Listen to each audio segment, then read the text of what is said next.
Hi guys.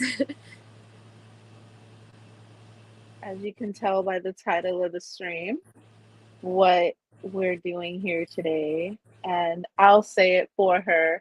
Um, obviously, Shani is British. She's from the UK, born and raised. She's only been in America just over a year.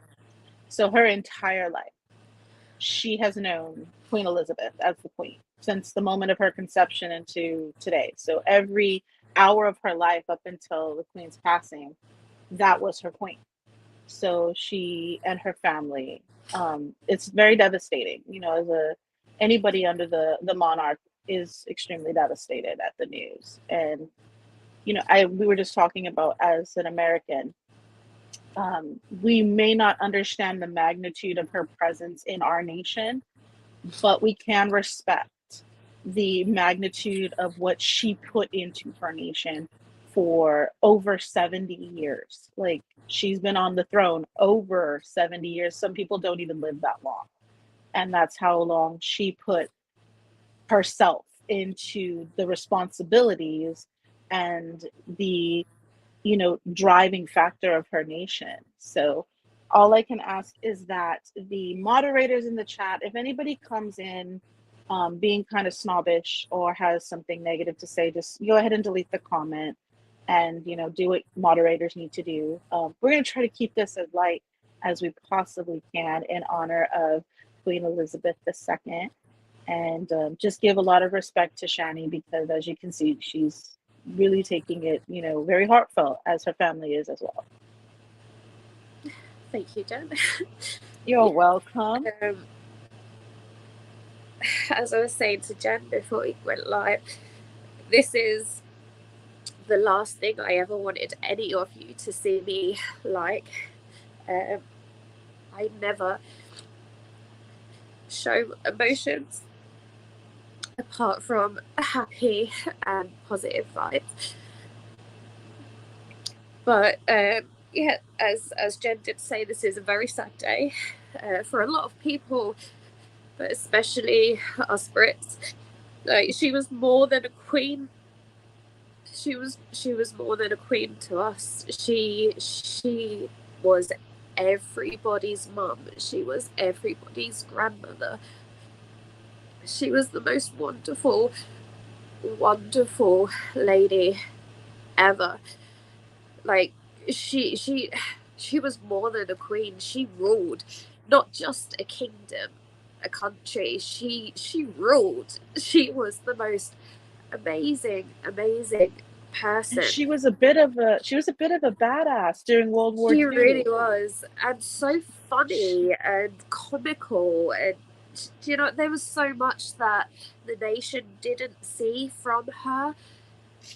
But as Brits, like, we get to kind of like delve a little bit more into Queenie. Her daily, yeah. And you guys knew her daily. You guys knew of her daily at the palace, and even at Balmoral and all those places that she frequented. But I mean, like I have gotten to meet the Queen. I've been able to shake her hand, and Shani has met the Queen. So when you have that, when you see her in person, it's not that face on TV or the pictures in a magazine or anything. Like Shani says, she was everybody's nan. She was everybody, like, she cared about people, and you don't get that from the visuals on TV. You don't get that. You get it when you're around her, and she's delicate. She's a very delicate person. Yeah. She had time for everybody. Yeah, and at the same time, quirky and snarky a little bit. Like, some of the things she's not trying to be joking, but it comes out funny. And for her to critique you almost was a sign of she wanted you to be a better person.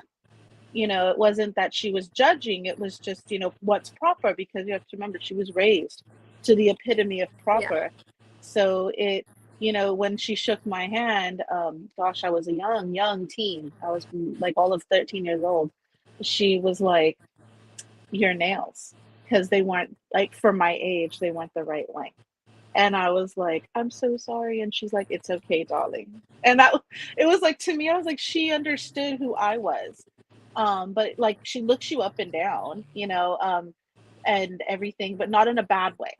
And she could see that, I had tried my best to be in proper accordance to her presence. And so the one thing she noticed was that my nails were a little long. And I was like, oh my gosh, I felt so bad after that. And that's when I really started taking care of my nails. And I can blame the queen thank you, queen, for making sure that I always had clean, decently length nails. Absolutely. And her favorite color nail varnish was nude as well. Mm-hmm. Yeah, you had to have Always. a nude or a very, very, very pale pink. Yes. I believe Kate wears one that's like ballet slipper or something like that. Like, just so natural, and your makeup to be natural. And of course, at the time, I wasn't wearing any. So, but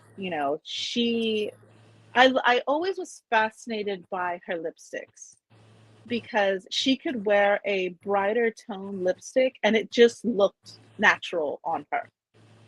And, like when she would wear her very vibrant clothing, like her suits, her penny suits and stuff. Yeah.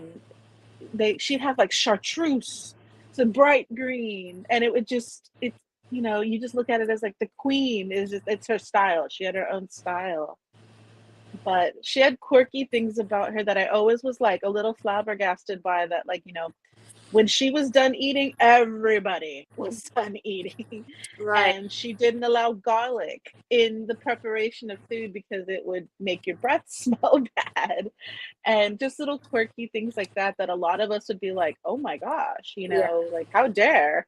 But, it was proper to do in She accordance to was a the queen. lady. But she loved chocolate cake. She had a specific chocolate cake that she enjoyed rather frequently, actually, and she wasn't afraid to admit that she liked a chocolate cake. Absolutely. Yeah. So When it's she was younger, there's stories of like when she would stay like either at Belmont or in Buckingham, mm-hmm, and because they have certain times that they can eat and stuff like that. And right. when she was like in her like young teens and a little bit younger, she used to get the servants to go and sneak her pieces of cake up to her bedroom, and she'd be like, go hide it. Like she'll have the pieces of cake hidden in her bedroom, and then she would like casually just walk, eat her cake. Her sister was the worst. Her sister used to hide behind curtains, like the long draped curtains, and like eat or do whatever it was. Or her Mm-hmm. sister was more of a rebel than the queen. Her sister used to smoke a lot. Can you imagine being like rebellious as a Yeah. royal? Like, what Yeah, that would mean? absolutely. Like, but yeah, I really firstly I'd like to say thank you to everyone that has been messaging me today. I haven't got back to everybody just because I've been spending a lot of time on the phone with my mom and my family and stuff. But thank you everyone that has been sending like thoughts and prayers through. um just every Brit out there just needs a big hug right now, because like we say, maybe she's not like blood, but she's still family to all of us.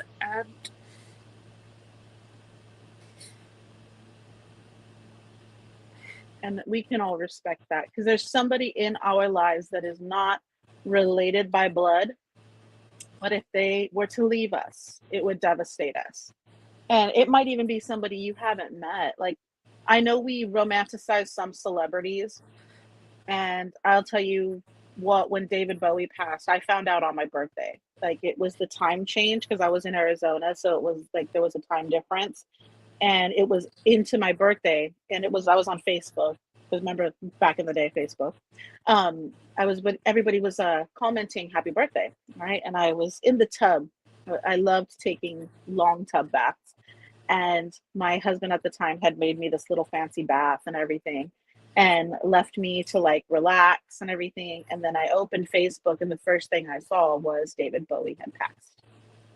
And I about threw my phone, because I grew up with, like, I'll say it like this, I grew up with him. Like, since I was a child, like, I played his music.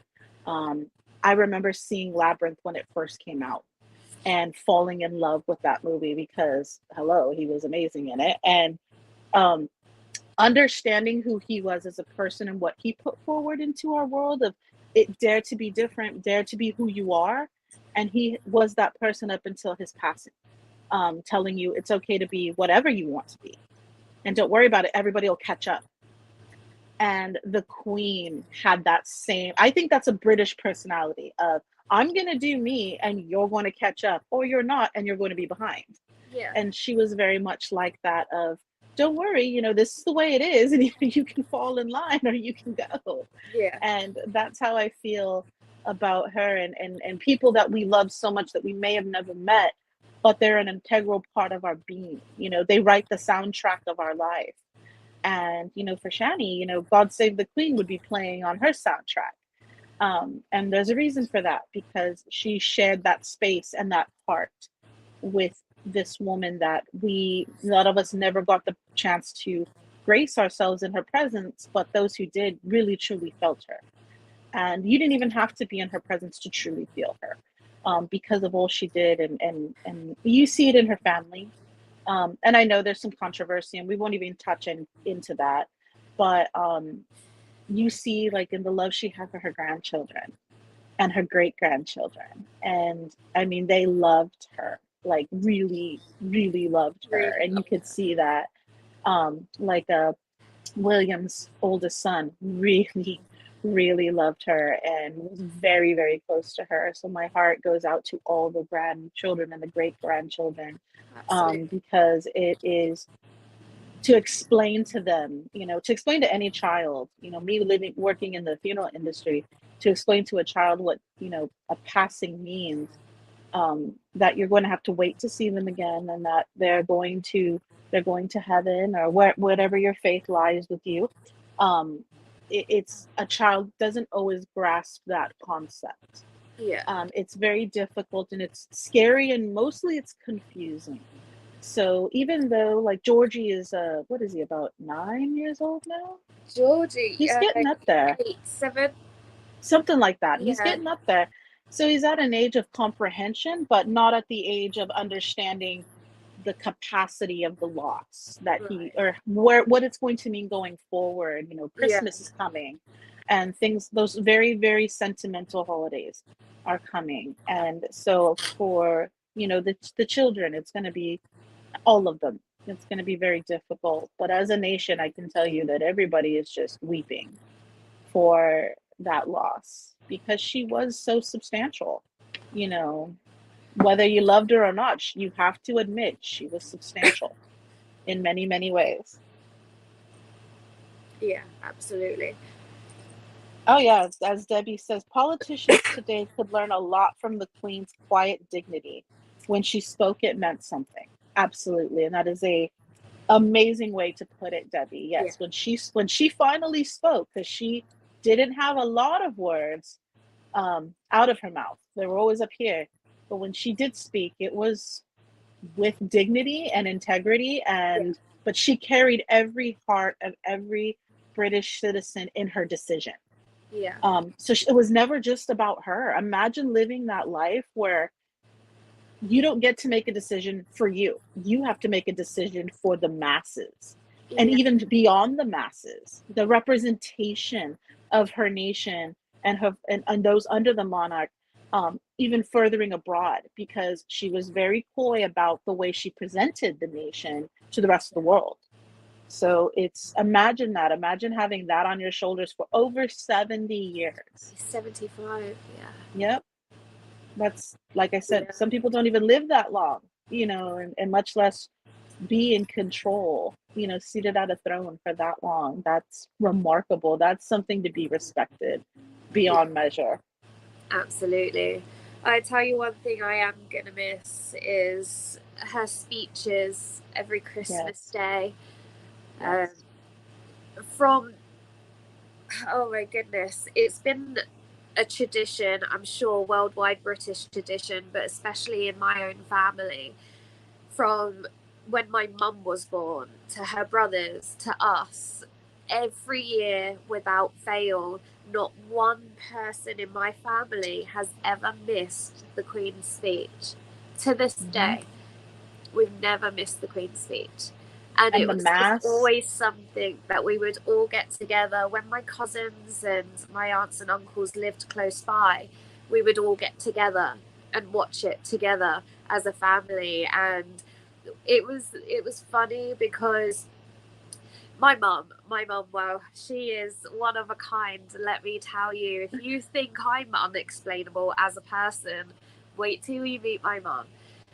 She she would talk to the TV, like to Queenie, as if she was in the room. She's like, "Oh, I got you a glass of champagne." My mum would go and she would cheers the glass and Mhm. like I feel for my mum on this day, like more so than anything. Like she just had this deeper connection. Like my mum met her quite a few times. Like she would never miss the Queen's birthday. My mum would be there at Buckingham Palace with a massive bouquet of flowers. I was lucky enough to be there a couple of times. Mhm.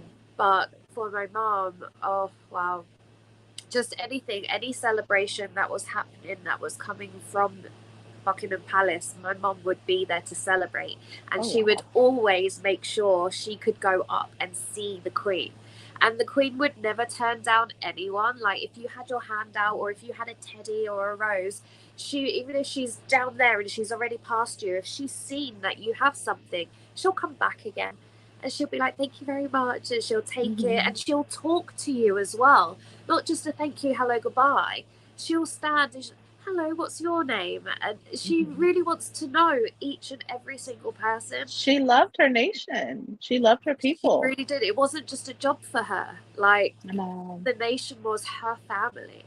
She loved every yeah, single one. you could sense that. You'd almost be blind if you didn't sense that. And just the way she always carried herself and the way she, just in her mannerisms towards when she said my nation or the nation or, you know, Yeah. it took a lot for her to do her job. And I think that she wouldn't have had it any other way, to be honest with you. Like in her heart of heart, even when it was tough, even when things were controversial, even when things were not, she didn't have answers. Like when the pandemics hit, she didn't have an answer for that. She Yeah. wasn't prepared for that. Um, and she had to control a nation as properly as she possibly could. And there was many of other circumstances that required her to be that way. Yeah. And and yet she did it. Like she was a come what may person. She's like, I'm going to get through it, come what may. But sometimes she was, having to just rely on, people to give her the best course of action, but she had final say on a lot of stuff. So I Absolutely. know, I know with like the prime minister would be like, now queen, and she'd be like, I'm doing it this way, and let me show you how it's to be done. Oh, yeah. She was a role model for so Yes. many people. Such a A wonderful. lot, a lot of, even for me, her mannerisms and things that she carried through. I mean, she empowered women. I mean, a queen of the nation. Come on, she empowered women. That's women power right there. Yeah, absolutely. And I'd just like to say thanks, Jen, for reminding me that because I hit 4K today, like I hit monetization, and Jen had to go and tell me that I killed the Queen. I was like, look what you did. You killed the She was queen. like, "Look what you did! You hit monetization and you killed the Queen." I was like, "No, And how is she's this like, happening?" she waited for me to hit 40, 4,000 hours. And I was Yeah, like, she well, did. the She Queen, did. the Queen waited. She held on She to waited for her you. 96th birthday to watch me get monetized. That's I was what like, happened. she was so shocked for you.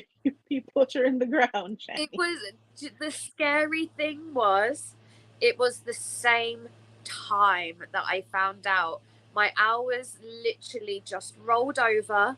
I hit monetization, and that was it. My phone rang, and my mum was like, "It happened 10 minutes ago." Yeah.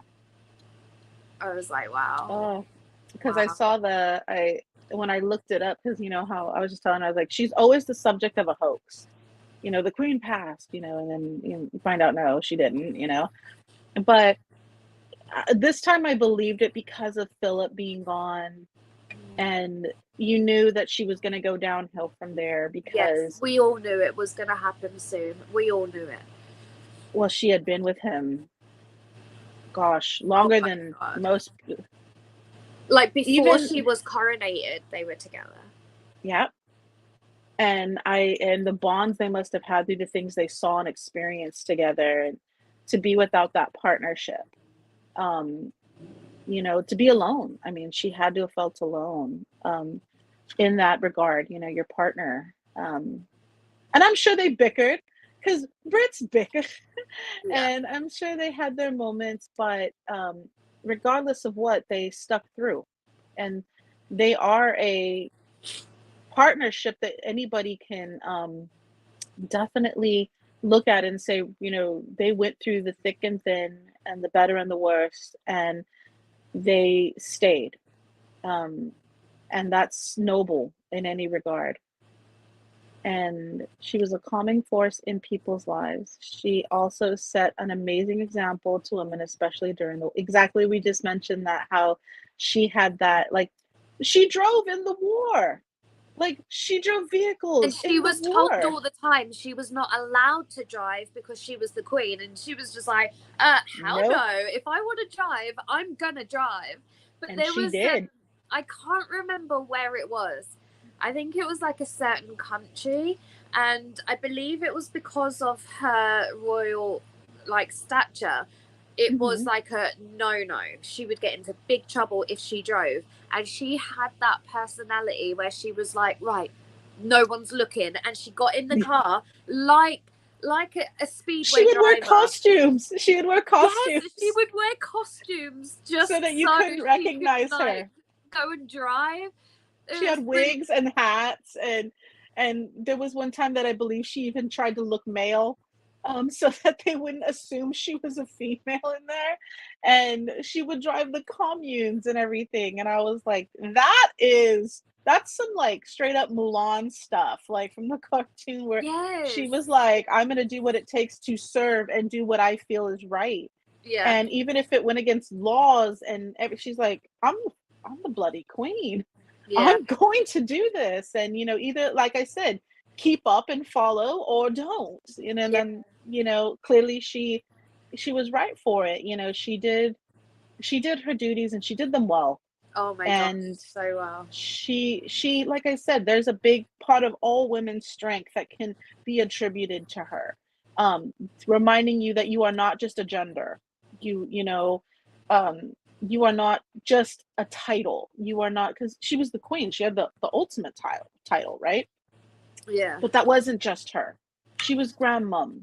She was all kinds of things to all kinds of people. Yeah. And you knew her, love her or not, you knew her, and that's an important thing to be. And she did it well for a long, long Absolutely. time. But the first time I ever had like the queen's dish, like her curry dish that she loves so well, I remember tasting it going, how does she eat this? Because I'm East Indian and our curry is different. But she liked that chicken curry, and I was like, how does she like this? Like, this is such a strong flavor profile, but yet she doesn't allow garlic. And I was like, but Right. she was the queen. She didn't have to you didn't have to accept every quirk. She was just, I'm the queen and I say so. And certain things like that, I was like, well, if the queen says it is, then it is. I put this one up from Gary because I agree, and I think there's a lot of people that agree as well. So Hmm. Gary says, I didn't agree with all the decisions that the royals made, but I Yeah. understood what they did for our country. She was our leader who just kept on going.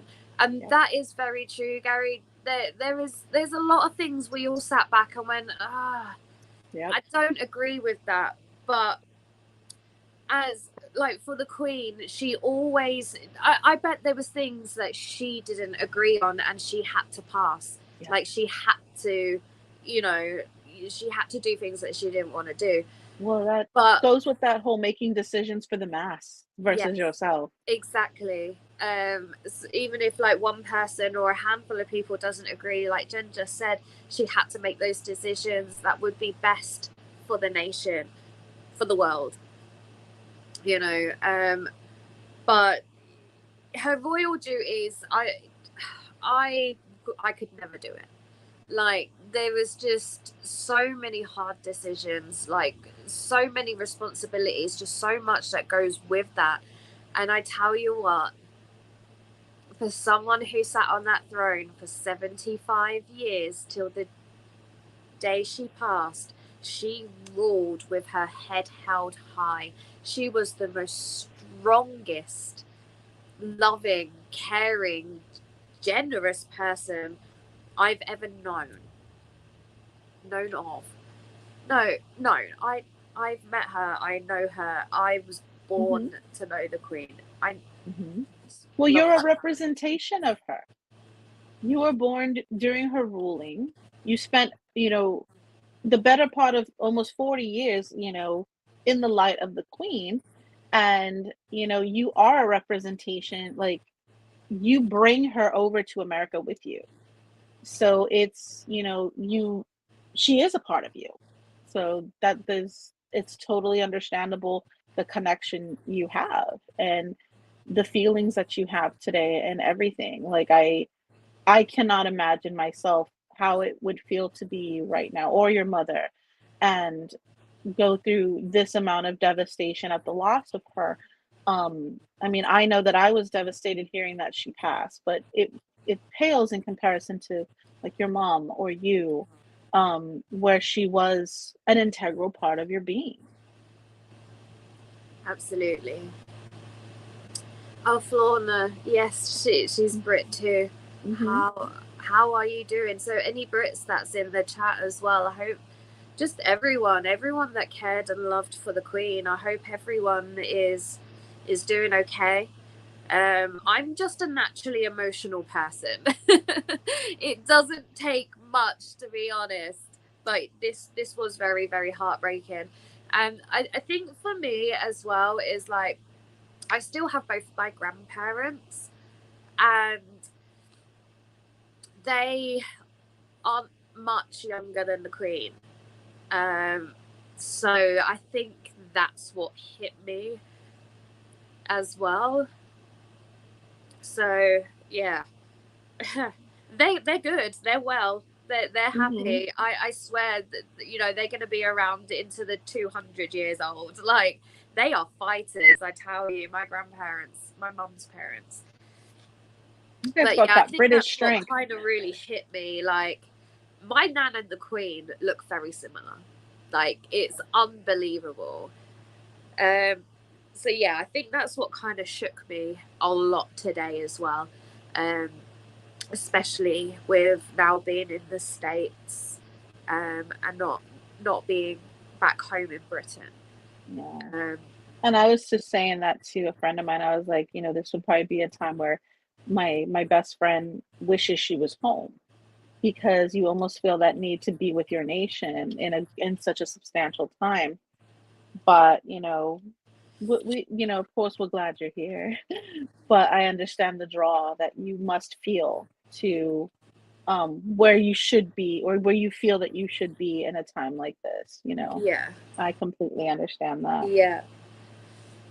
Louisa said, I also feel that Queen Elizabeth was the greatest queen that ever lived from what I know of history.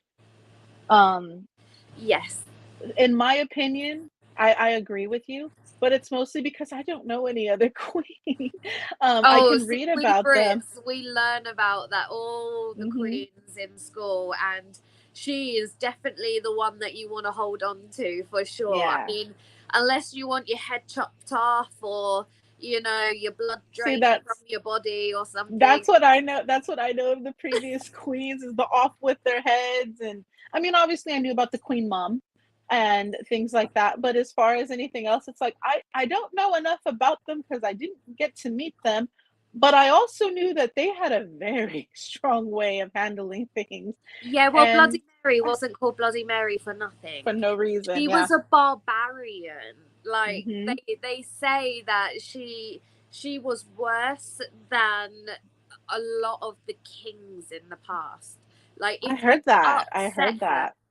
she chopped off a maid's head for pulling a knot in her hair when the maid was brushing her hair. Could you imagine that? Where she's like, "You pulled my hair. Yeah, How right. dare She's you?" like, right, okay, I need my hair brushed. Everyone just scatters. No, I want to keep my head today, thank you. And But no, Barbara like mentioned everyone thought that Henry VIII was the was worst. bad. Yeah. Well, I mean, he was bad. Oh, he He was was bad. pretty bad. And Yeah, our history books, our world history books cover him in a little bit of detail, but I can imagine for your nation, like your history books were furthering about him. But I mean, oh my gosh, like I got all into that, like, the British history and stuff when I was in like junior high and high school, because it was like, you know, just it was so like, dare I say, unruly. Like there was the rules, but they were like, no, I am the rule, and if I don't like you, I can just go ahead and have your head like put on absolutely. a staff in front of the kingdom. So barbaric. But where did it go? Diana would have made a huge difference in the world. I a million billion times agree. Another Barb, one. Okay, I was like a wee baby when Diana passed, but again, no, I you was weren't. brought up to her. No, you weren't. You were what, like 5? Well, yeah, to me that's a baby. Because I was in the UK when she passed. Everyone under the age of 10 Yeah. is a baby in my eyes. Okay, well then I was a baby too. I think I was 8, Yeah, 7, I was something like about that. 5.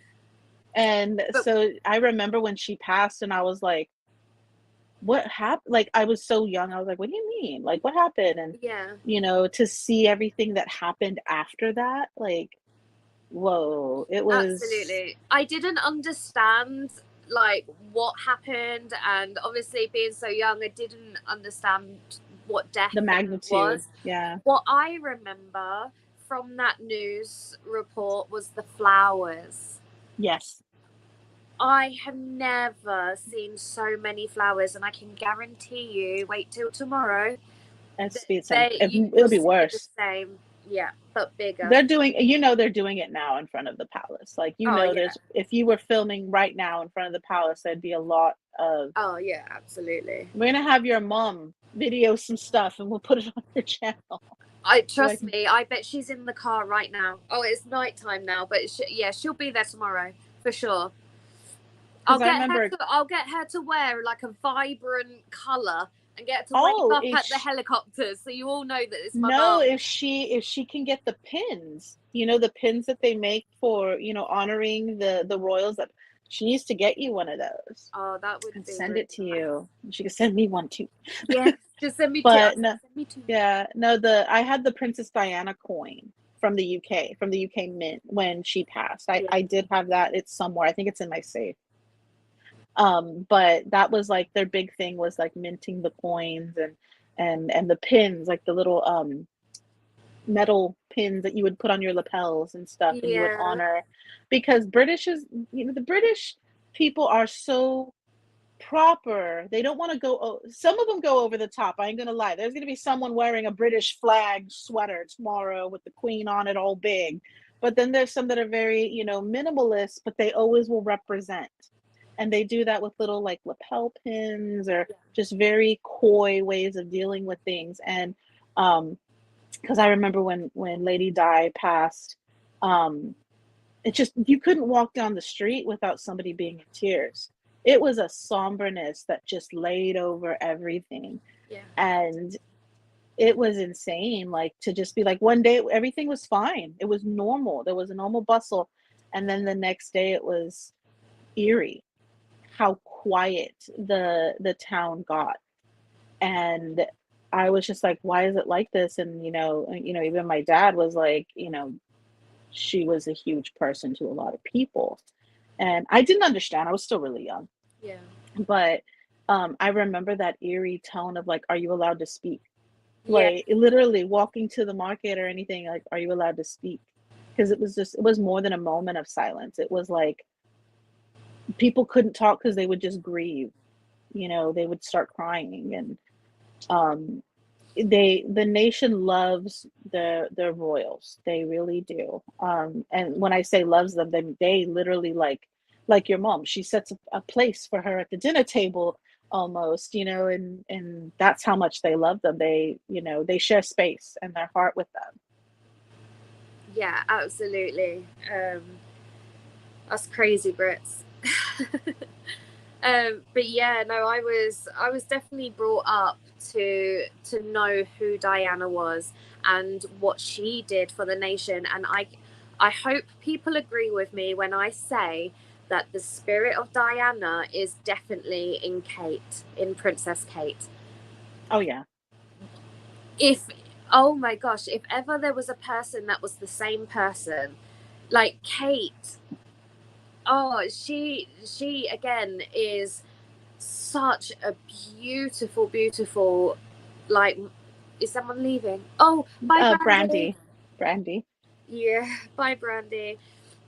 She, oh, just everything Diana was and everything Diana did for, again, the country, the world, like traveling and meeting people and just like oh my goodness, my words are just everywhere today. Uh, just the service that she brought, like Hmm. Kate is definitely following in her And footsteps. she's so eager to do it. She's like, yes, I'll do it, I'll do it. My favorite photo of Kate and William, they're at the children's preschool, the Montessori school, and I believe they're doing like a um what's it called when your parents go to like meet the teacher. They're doing the where the teachers tell them like everything that they're going to be doing in the school. They're sitting at the little kids desks and they're eating a handful of Scooby-Doo fruit snacks Ah, in the little baggie, and I was like, I know those. And they're just sitting there like parents would.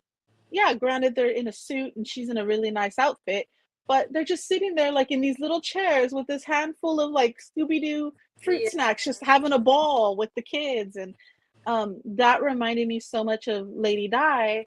Bye, Sego, thanks for being here. It reminded me so much of Lady Di because she would do things like, my kids are going to go have McDonald's, and she would take them and let them play, and she would take them places and let them experience, like when she took them to yeah, Disney World. She wanted them to just go and eat junk food and meet people and shake hands, but she had to be careful about it. But she was like, my children will not be restricted to only, they will be enriched with everything they are plus. And yeah, I see that in Kate, where she's like, my children will know human kindness, they will know human interaction, they will not be snubbed under right, because of who they are. And that's where I see a lot of Diana in her. And also in the beauty and the presentation, and how she presents herself, and her eagerness. Of course, Lady Di had some circumstances in her marriage that you know made it a little different, but she was but come on, can we talk about Lady Di in the black dress photo for a minute? yes, yes. when I'm glad you you brought go that up. through when you go through a breakup the way she did, and you put on what we call in America as your fuck 'em dress, and you go out and just sit there and go, what of it? That was the best moment in female history. Yeah, Is Did you see what she was wearing? Of course, who didn't see what she was wearing? And she always had those little clutch bags so she could cover her cleavage. Well, yeah, that night she didn't care. But that moment, if you were to see, when you saw it, when you heard about it, you were just like, oh my. She made the little black dress the staple for every woman. That's where that little black dress comes from. Is actually from Lady Di having the little black dress. And I was just like, yes, yes, we're going to go buy a little black dress. And every time our man pisses us off, you can wear it and sip chocolate milk out of your wine glass in front yeah, of your TV. But yeah, she reminded us that no matter how bad, yes, it's okay to hurt, and you're going to, no matter how bad heartache is. But if you've got it and you've got the attention, do something with it. yeah, And she absolutely. taught us all that. Yes. Yeah, for And the I loved short her for time it. that Diana was like in the public eye, I say short time. I mean, it was a little while, but for the time she was with us, she definitely low key, like, taught us girls a lot. Mm-hmm. You know, how to be strong, how to be brave, how to Mm-hmm. be a good person. How Just to like, own how to own who you were yes, unapologetically. even if someone's telling you no, you can't do something, well, no, you are you. You can do Mm-hmm. what you want in the most respectful way. Yeah. Yeah, absolutely. And it I do love was. the one time though she took William and Harry when they were little. She took them on a skiing trip to the Yep. place they would go all the And time. And she got in front of those paparazzi, yes, and and she was she like, was like, "Please, I just want my children to have a nice holiday without photos." Like she was like, "I just want them to be children. but Please go it away." was the way she said it. It was so like, No excuse shouting. me. No, she was just like, excuse me, but my children are here. Like, she didn't care if you wanted to take pictures of her. She was used to it. She didn't. She's like, but she's like putting her hand in front of the camera. She's like, my children are here and they want to play. Can you let them play? Yeah, Like, she was just so mother, like a yeah, real genuine loving mother. And she knew they were doing their jobs. She knew that's how they cut bread. But at the same time, she's like, come on now, not right now. Like, there was times she even posed for the paparazzi just so they would leave her alone. And, so she could have that space away. But, oh, that ski trip, when you can look up the clip of it. It was oh my just, gosh. It pops up every now and again, actually. mhm, Like, I see it sporadically all the time. Oh my goodness, did you hear that long word just come out of my mouth? mhm, Sporadically. sporadically. What's happened? Queenie's in me right now. Her spirit is here. She's given me all her wisdom and her big words. They're coming out, so I can feel it. Scrumdiddlyumptious. Yeah, supercalifragilisticexpialidocious. Oh my god! There's another one. She did it. No, you're right, But, Louisa. Diana was beautiful inside and out for sure. mhm. She Um, made blue eyeliner okay. Lady Di could wear blue eyeliner. I've never been to wear blue eyeliner, but she did it. But and she had such iconic fashion, like just the way she wore anything. Sad agree. to say, we don't care. I love. Yeah, I agree, but I I think agree. I don't know whether it's just because we're Brits and we were there throughout the whole Diana and Charles and Camilla. I don't like her. Maybe she's okay now. I think the Queen like came about and welcomed her Mm. in the end, like for the past few years. But I think, especially me and my family, we're very stubborn as people, and we don't care for her. I'm sorry if there's any royals watching right now. It's the way she came in. Okay, maybe she's an all right person in her heart of hearts.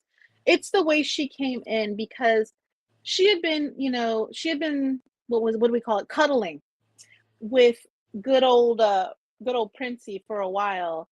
And the fact that Lady Di had to go to that party and confront her and be like, what is this? And knowing that that's the mother of his children, and she is Yeah, she is his wife, and it's like, what, who does that to another woman? That's how I look at it. As woman to woman, you don't do that. When it comes to cheating, and this is what I tell Fluff all the time. Number one, he's gonna know the asshole that, pardon my language, sorry queen, he's gonna know the wank, once again, sorry queen, who did it. And I'm gonna go to yeah, him and I'm gonna show him and I'm gonna be like, I have nothing to ever hide from you. But number two, I'm going to the person you're with, and me and that person are going to become best friends, because I'm going to be like, look, your person you're with is a right lot of shit, and you deserve better than that, and I'm going to be your best friend now. yeah. um I'm not going to hide from you and be like, oh, your person, because I've had women do it too. um uh your person's just not, doesn't value you the way you deserve to be valued, and I'll treat you like, an amazing person, and we'll find you someone that loves you for everything you have to give. And Yeah. you know that's what I can't stand, as woman to woman, or person to person. We won't even assign genders. um when I understand how you can fall in love with people without we don't always expect it. Hmm. We don't expect the attractions that come sometimes, but you can make the choice whether to act out on them.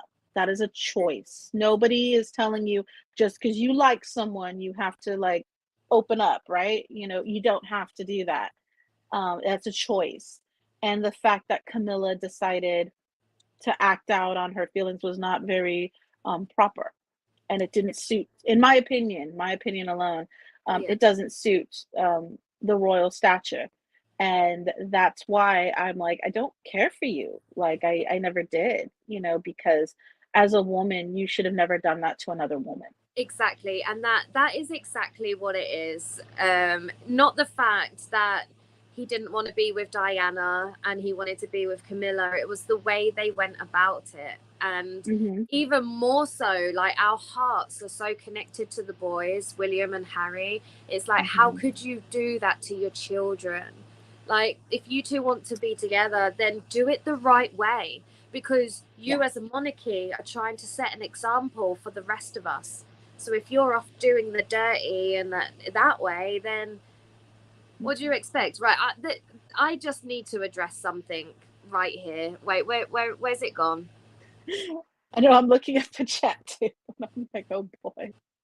Why couldn't Matthew be a prince? You are a You prince, you Matt. you are a prince in your own way, but there are many reasons, Matt, that you're not ruling Britain.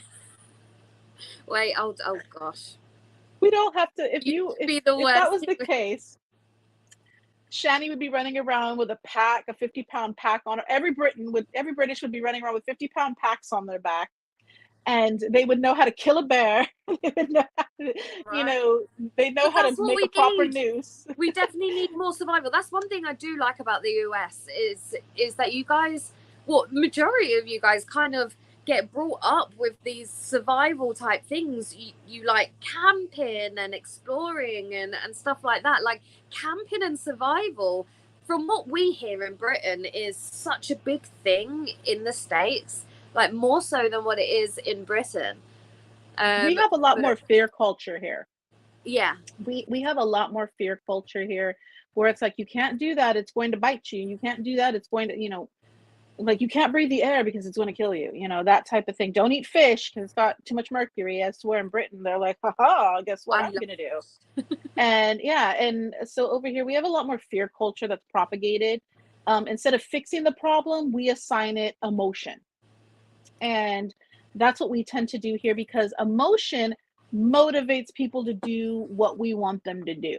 Yeah. That's why we have a lot more bullying here too, because if I can manipulate your emotions and I can degrade you, or make you think a specific way about yourself, I have you, I have control.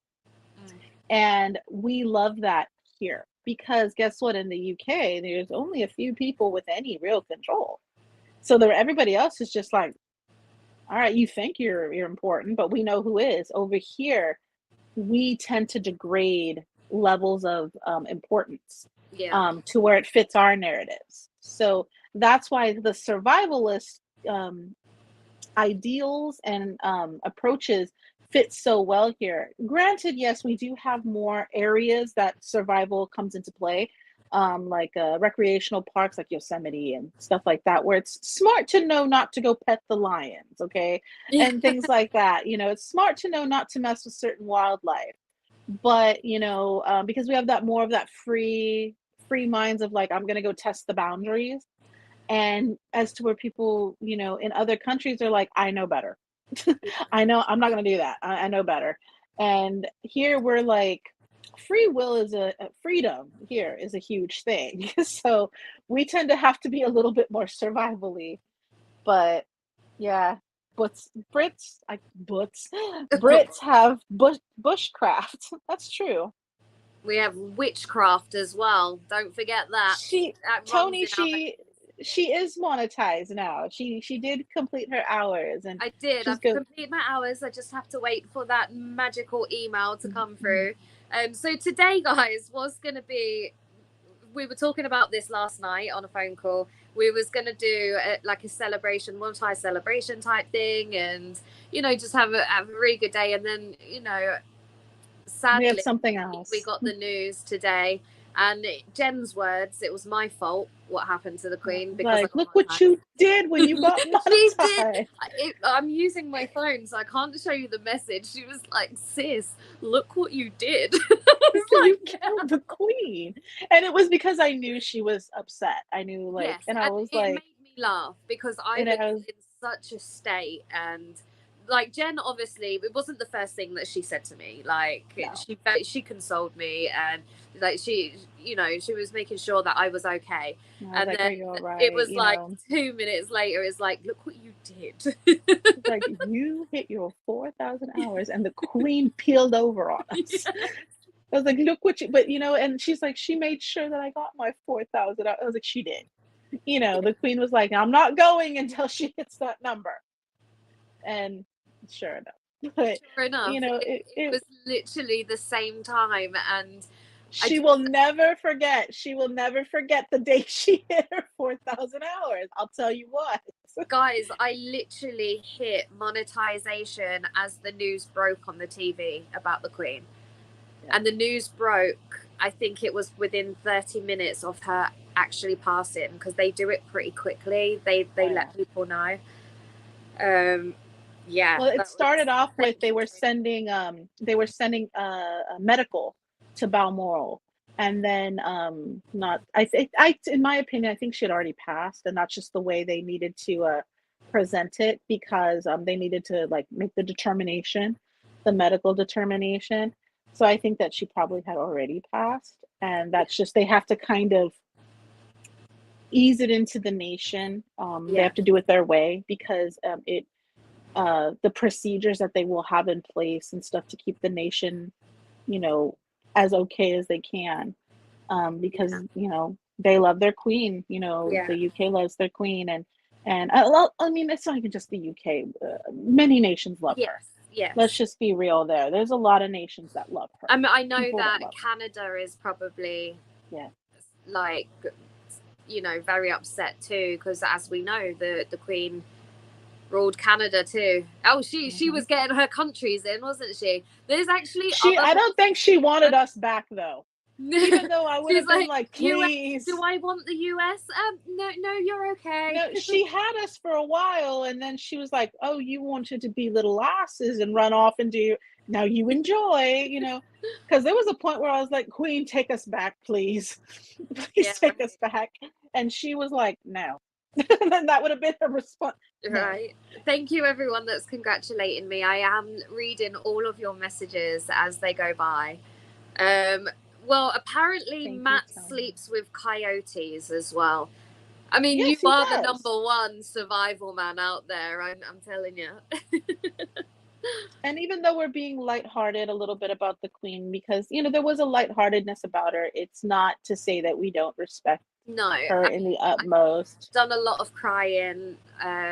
Everyone's done a lot of crying, trying to get the sadness out. But I said to Jen, before I started this live, I was like, I want this to be more of a celebration than of her life, a deep memorial type thing. Like we've talked about everything from her eating cake behind her parents' back to, the fact that she drove, commune in World War II and did it without anybody saying she could. She was a rebel with her cause. She knew what she needed to do and how it needed to get done. And she didn't care that she was a woman. She didn't care that she was a queen. She didn't care that, there was things that told her no. If she knew it to be right, she was going to do it. And that's, dare I say, noble. Of course, she was nobility, but she was the representation of the noble movement of getting something done for the greater good of something else. Absolutely. And we could learn a lot from that as people, as we should. Yeah, 1,000%. Okay, Jen, can you hold the ropes while I go and blow my face? I think I can. Okay. Last time I did it, I did a good deed, so I'll stick. Yeah. Keep an eye on Matt, okay? I'll keep an eye on. Well, you have to keep at least two eyes on him. Hi, I'm just Slim. gonna mute it because I'm sure you don't all want to hear me blowing my nose. I do. I know. But thank you all for being here, supporting Shani and, honoring the queen. It means a lot to her. When I talked to her earlier, when it all broke for me, when I heard, I was like, do you want to host instead of the monetization, congratulations, she hit her 4K hours. So let's just do a memorial stream for the queen, because it gives her a chance to bond with everybody here and all of us talk about, what a wonderful woman she was in many ways. But yeah, she had her nuances and things, but she was a who doesn't? We have to look at it as she's still human. She had her ways, and as we all do, we all have that person in our family that we don't always agree with the way they handle everything, and they're very stern about it. But as we've gotten older, we understood more and more, and that's how I feel about the queen. Is I understood more and more as I've gotten older and had to make, not even to the same magnitude of decisions she's ever had to make, but big decisions in my family that controlled, a big chunk of my family, and having to make those judgment calls and stuff is tough on its own. Imagine doing it for millions, and yeah, I couldn't. I could not. She was a strong force. She was definitely a strong force. I'm watching you. I'm watching. I look devilish. Look at this. I don't have a lot of makeup on though. It's just like a little powder. I don't like wearing a lot of makeup in the summer because it melts off. Wow, that was a lot because of the crying. Just to let you Did all you know, did I you had a blow a, really did you snotty blow a nose. snozzberry out? I Did you blow a did. whole It was like a whole schnozberry? bubble. I literally had to like just grab a knitting needle to pop it to help Well, a little bit. all for the queen. All, all for the queen. God rest All your for the queen. beautiful soul. Uh, Yes. So it'll be interesting to see how things progress in the days to come. It really will. absolutely. As they begin. I mean, I'm pretty sure that the family has had pre-planned a lot of components to, like her funeral and the procedures and things like that. I'm pretty sure that there has been stuff that has been into play for a bit, leading up to the expectation of the fact that she would leave us one day. But I don't think we're ever ready, as a like, No. as a family member or anything like that. We're never ready for when the person at the top, goes. We when your grandmom who's been around for forever goes or anything like that, you're never ready. And me being a funeral director, I've been in the conference rooms with families that are just like they're smiling but they're breaking down because their loved one's in a better place, especially mostly when someone dies of old age, not accidental or anything like that. But when the grandmom or grandfather passes, and they're in a better place and they have an understanding of it, it's just you're never ready for the day that you have to admit to yourself you're going to walk this planet without them.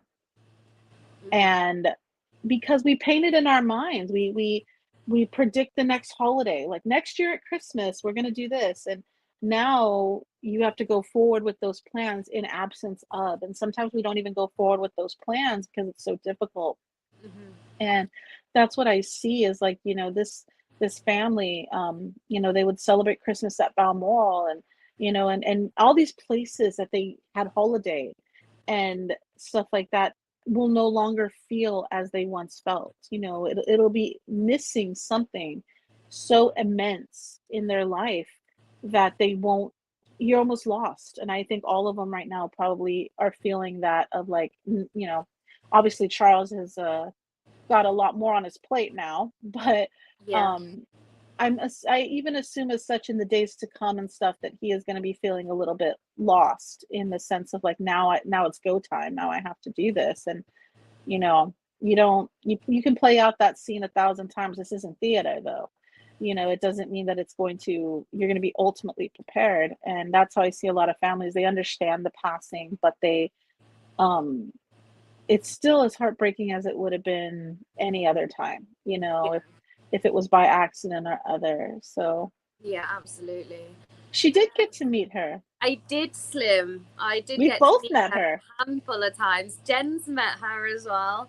Um, but more so my mum. I mentioned this earlier, like without fail. I think there's, I mean, I'm not gonna say like my mum was there. Like, so my mum's like, I won't give her age away, actually, in case You she's listening, shouldn't. she's gonna be like, She's listening and she's like, I'm gonna get you. I'm gonna get you for that. So, I mean, my mum's 21. Okay, she's 21 years old. But Shani hasn't been born yet. I can probably say 60% my mum has been there for the Queen's birthday outside Buckingham. She probably hasn't like gone up to her every single time, but about 48% of that 60, my mum has met the Queen. She's always got something for her. If she's not been able to give like some roses or a card or a letter, but my mum always writes the Queen a letter. Like, even if it's a short one, like I'm sure the Queen has like a cupboard that's just full of my mum's letters over the years. I'm telling you, like if mum's not been able to hand it directly to the Queen, my mum will make sure that one of the security or something takes that and gives it to her, which they do, which is such a nice I nice remember I remember being young and the big thing to do when, okay, like this is totally giving it away, like how rambunctious Americans can be. But the big thing was when I was younger was to call Buckingham Palace and ask to speak to the Queen. Now, they would ask you what you were addressing her with because the Queen would answer phone calls at one point. And a lot of people don't realize how communicative she was to her people. yeah. And it was like they just wanted to make sure you weren't being like, ridiculous or anything. But people would be like, yeah, if you call Buckingham Palace. And granted, this is like when the dinosaurs were on the earth when I was When you little. still had like the dial-up phones. Yeah, when I had to use a sundial to tell the time. Okay. And so you could call Buckingham Palace and you could ask to speak to the Queen, and they would say, what are you addressing her with? And I will never forget that. Like, and it was my teacher when I was in school that told us she could call the Queen. And, Right. and it was just like whether or not she could take the call because she's a busy woman. But yeah. Yeah. I remember I never rung the Queen because we knew about that, but I never could because like I was too Queen, nervous. it's like shaking, shaking, it's the Queen. If she would have You just answered, I would have tremble. hung up.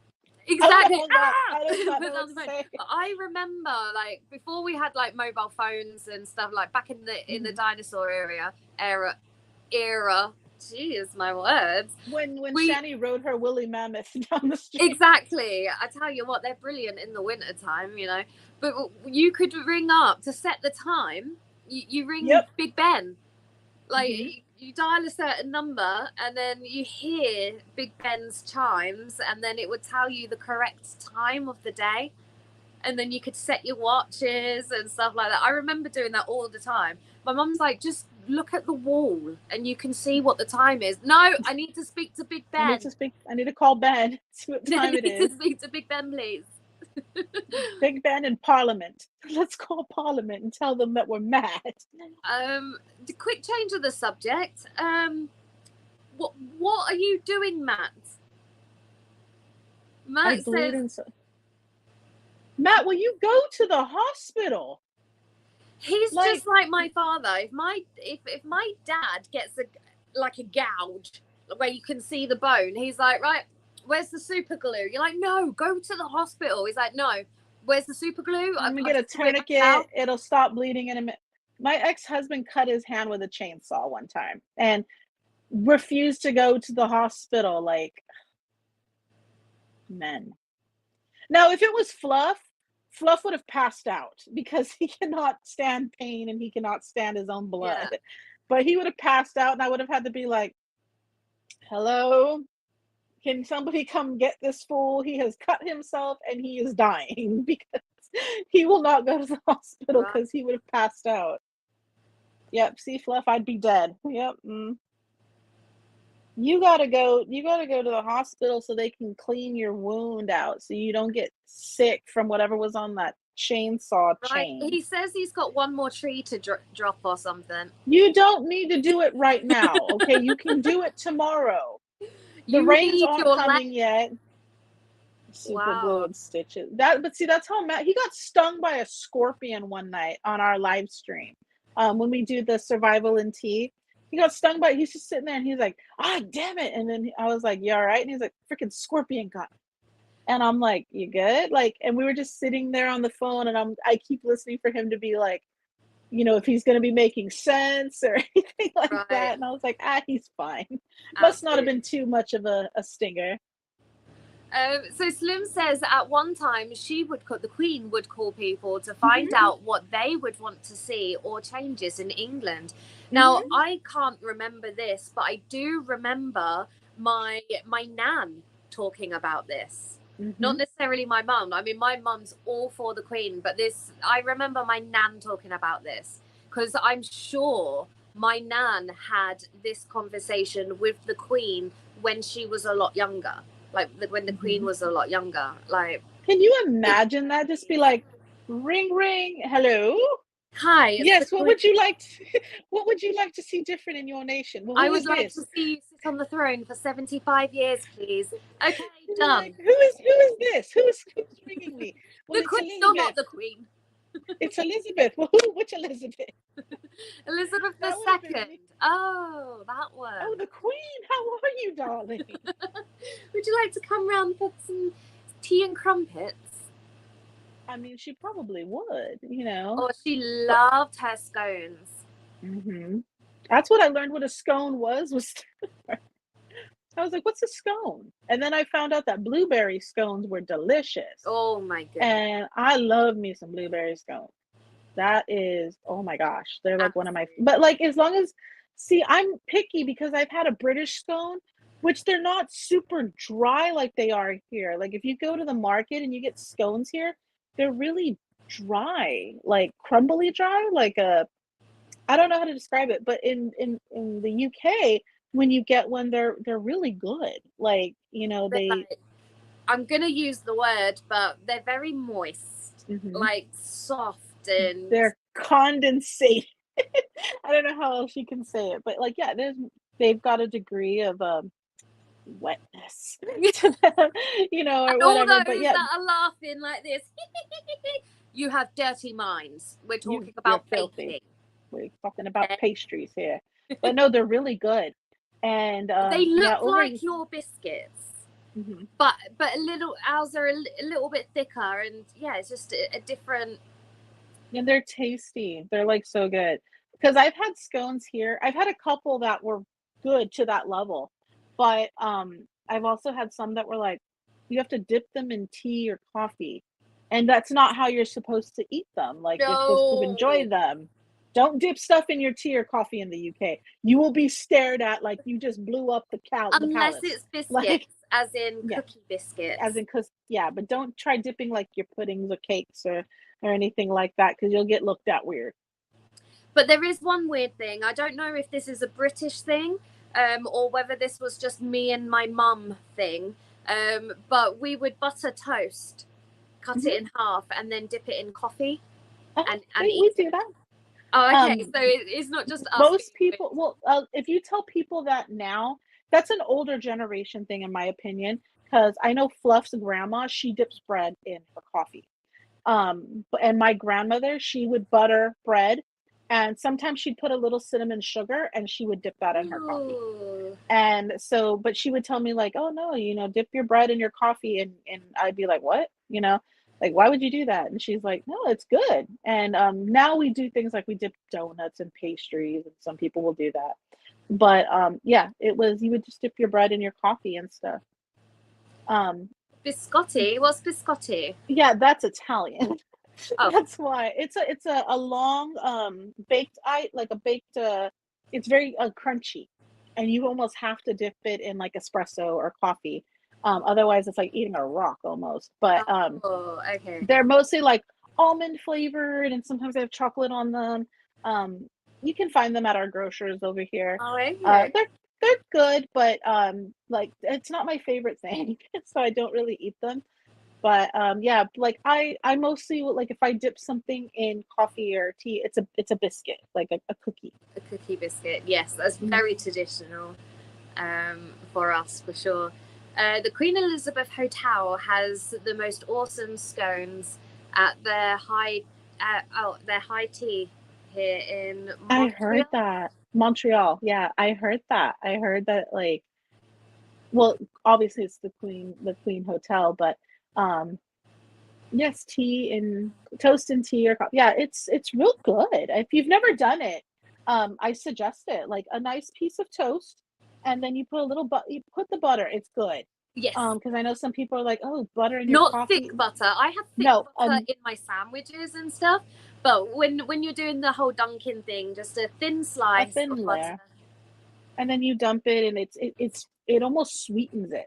Like I don't know how to explain it. It's really good. It's like when in Italy when you have espresso, a shot of espresso, you have your lemon wedge to intensify the flavors of it. That it's almost the same principle as that. Absolutely. And this is so true as well. Even though we are a nation of dunking biscuits, cookies You don't into drink our this tea, much at the bottom. you You never dump finish. that. And it's always like, oh, I can't finish my drink because it's like, you got to get the It's crumbs. gonna it's the texture of it that gets me like no. It's like when like in America we dip Oreos in milk. By Oh, the way, if you've never dipped Oreos in your coffee, girl, do it. Go do it now. I Go get that literally, after this live stream, I'm going to go and get some Oreos from the shop. and you dip them in your so good. I don't know why that's so damn amazing, at least in my opinion, but I love it. Even though I can't have it right now, but still. But yeah, like the texture of graininess in anything, like even in like ice creams and stuff, I Yeah. can't do it. All right, Louisa. Have fun at work. Thank you so much for Take joining care, us. Louisa. Take care. I'll speak to you soon. I want Oreos and coffee now. You want Oreos anytime. Fluff loves Oreos. There's an Oreo creamer like that goes in your coffee that they sell at the Really? grocer, and he used to hate it because he's like it doesn't taste like Oreos. Like he couldn't get it to taste like Oreos, and then I found one where it was pre-mixed in a cold coffee, Yeah. and I was like, try it. And he was like, I don't know. And he tried it and he's like, this is so phenomenal. And I was like, I think it's because you didn't shake your creamer before you poured it in your coffee See, and I it's always, separated. even when I get the milk out of the fridge, I always give it a little shake or a little stir, Oh, just because I always feel like, like when you have like bottles of fresh orange juice or something, it mm-hmm. all kind of like sinks to the bottom and stuff like that. So I'm like, I shake everything. Remember in North Carolina when I went to shake the creamer and it exploded? Oh my God, guys, That seriously. was the funniest. Because We I was all like, "Oh, sat there like, you gotta shake this," and it was like the lid popped off, and it exploded. it All exploded, right? Okay, this is how bad it exploded, right? And every single one of us stood there for at like least 10 this. seconds, like, uh, Jen was in the kitchen. I must have been at least 10 foot away from her, and she And she still got some. managed to get the cream all up my legs, all on my new sandals. It was in my And hair. we had just gotten dressed. We had just showered, We was on our way out. It was that and coffee for the road. Like, I was like, how is this happening? And it was the most beautiful Airbnb as well. Like, we was like cleaning that place before we well, bloody. I had made sure we brought like Clorox wipes with us because when I travel, I always have like a whole bunch of those Clorox wipe packets. Yeah. We're over there wiping everything down, It wiping was on the ourselves down. ceiling. It was everywhere. It was the tiniest little bottle as well with this little flip And lid. I managed to get like half of it all over the entire world. There was How people it in China happened, covered in I don't cream. know, but we were just gobsmacked. We were like, how? What? And we're just all of us had the same face of and It's just like I'm we like, sister, I'm like, sis, are you okay? Because it's in my eye. And right. she's like, we still made the coffee though. And the coffee was still good. Oh my goodness. But It reminded me of the one time when I was about 8 years old and my mum was making us dinner and she opened the tomato ketchup bottle and it did the same thing, but it was like a volcano and it hit the ceiling. It looked like something really bad had happened in the kitchen and my mum was just stood there like, Oh She's like, no. she's like, oh, the queen will get me for this one. But that's what made me laugh so much, like with the creamer, was because I just automatically thought about the Never, day my never mum. a dull moment. But the Oh, funny thing was, normally you get angry at yourself. Or, oh Lord, I've done this. We laughed so hard, going, "Oh my gosh, can you believe?" And we're like, "Yeah, we can believe it was Jen. Jen always does something crazy." So, right. you only get a taste of our personalities on live streams and stuff. Or in In videos. person, Yeah. in person, it's like, oh, I don't know. Like my mouth hurt when like the second day into our trip, and I was like, "Why does my cheeks hurt so bad?" It's because we were Mine laughing too. so much for Yeah. like, and We were just we couldn't laughing. go to bed. We couldn't go to bed. We were just like we were up until like 3, 4 in the morning, and then Just like sat forced outside in the ourselves rocking chairs. Yeah. because we had this beautiful Airbnb and they had chairs outside and like a fire pit and all, and we were just like we had our beers, we had like pizza, we were just outside just like bonding and hanging. It was great. We loved it and it was quiet. Yeah, So it it was was. awesome. Um, I think she does because Charles becomes king. So when Elizabeth became queen, she's not allowed to have a king, but she can have a duke Hmm. by her side. So that's why um, Prince Philip stayed prince slash duke. But it's different when somebody becomes a king, they must take a queen. So, Hmm. yes, Camilla. So in the case of like, I remember where they were talking about Kate not being a queen, she'd be the queen consort. What's the I difference heard on that that one? too. I think if anyone deserves like the next queen crown, it's definitely Kate. Yeah, But I it's mean, there was talk as well that Charles. I mean, he rightfully deserves it. He's waited for a very long time. yeah, He obviously wanted to be king, but there was a moment where he was like, just gonna, it's too late. I'm gonna hand it like straight over. I don't think that is actually gonna happen. I think I don't Charles think is so gonna either. take the throne. I think he's gonna rule for a while. But I don't think he's gonna be king until the end. I feel like I may be wrong, but I feel like he will step down at some point. I And think it would be the noble thing to do, for him to step down, like, and at when he gets to the age where he knows that, it's probably better that I pass this onward. yeah, In my opinion, I think he would take the throne just for the sake of he waited so long for yes, it. absolutely. I'm just gonna call it He like I see wanted to it. be king. Like he Hmm. wants to be king. So Um, I think he will do it, but I think at some point, because also I think it's just because so many people like he's gonna have a hard time gaining the favor of the people the way his mother did.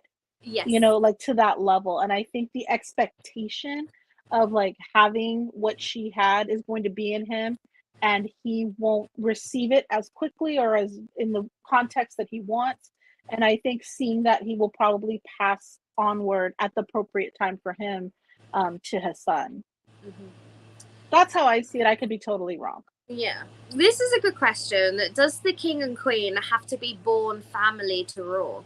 Um, the main monarch, yes, has to be Yes. blood. But obviously their partner is not going to be their brother or their sister now, are I don't they? Yeah, I don't remember what the exact I used to know them, believe it or not, like, how they like, the delegation It's system, kind of changed. I but mean, it's changed. before Lizzie took the throne, it was very different, and because of her, she changed the rules, like to become more modern, because the Mhm. rules were very much stuck in like Queen Elizabeth the First's Yeah. era and stuff like that. So In that case, Camille wouldn't be queen if it was still based off of old rule. yes, She she wouldn't be is good. queen Yeah. because they kept it supposed to be pure blood. Royal is royal. Like that's also when they arranged your marriage and the United Nations and stuff like that based We on had that. a So queen that come from Spain at one point. I do mhm. believe that was one of King Henry VIII's wives. I I think think so. she came from Spain, so they did keep it in the bloodline, like for sure. Camilla isn't royal by blood, like one little bit. She's just a very wealthy woman, and I think Hmm. she met Charles before Charles met Diana. I think that's where the I whole think that's how it romance thing worked. come from, because they fell in love as very young people, like what, in their teens, I Something think like they that. knew each other. And like, it was for Charles, it was a big no-no. Like, you are not allowed to be with Camilla, and this was way before Diana. Like, Yeah, they were kids when they fell in love and met. They met at university, maybe I like high think so. school or something. And I think that's where the rest comes from, like after he married Diana. And I'm sure he loved Diana. I mean, she was such a beautiful lady I inside know and he out. loved her, and this is how I know he loved her when she passed, and he made sure she got a proper funeral. Yeah, He went and picked up her body and brought it back. And a lot of people, like, if you remember her, like, I didn't know about this at the time when she died. I knew about it later when I was older, because there's a lot of documentaries and stuff about it. But he made sure that she could be brought back to the UK and that she was going to be given that proper, dignified funeral. And the only thing I didn't agree with, and the reason I didn't at the time, I didn't know any better, but was making her sons walk behind her carriage, her funeral carriage, because they to this day talk about it as, a moment they can't get out of themselves. Like, they can't, like, that was traumatizing to them, yeah, was having to walk for miles to, behind their mom that way. And they were just so young. I think if they were older, yeah. it wouldn't have been as bad, but they were babies. They were They were, babies. and they And weren't allowed to cry, yeah. and And that was to so sad. I just couldn't imagine. I couldn't imagine. And To I walk know, past like, hundreds of thousands of people who are mourning your mum and crying and showing all this emotion, and you as little princes can't show that emotion. You have to be strong, and the stiff upper lip, it's the British way. And PLE hates that side of me. He's like, just let it out, let your emotions flow. And I'm like, no, I need to be strong. Like, stiff upper lip, that's how I've been brought up. I'm the You same too. way. Yeah, Well, absolutely. it takes, like, the one time I ever broke down about some stuff that was going on recently, like, after, a lot of people know that I had a really bad bout of depression, and I had to take care of myself because I couldn't find value in my life. And the one person I went to was Shani, after that, and I literally cried to her. And I was like, I don't know who else to go to because I'm not emotionally and even moralistically, I wasn't allowed to do that. And I said, I think you would understand. And she did. Like, I would cry, I would suck it up, I would cry, and then I would suck it back up. And she's like, sis, you are so much like me because you want to let it out, but it's just ingrained in us that you can't. It's like we put up this floodgate and we Absolutely. can't because And that's what it's made it taught. tough for me today Hmm.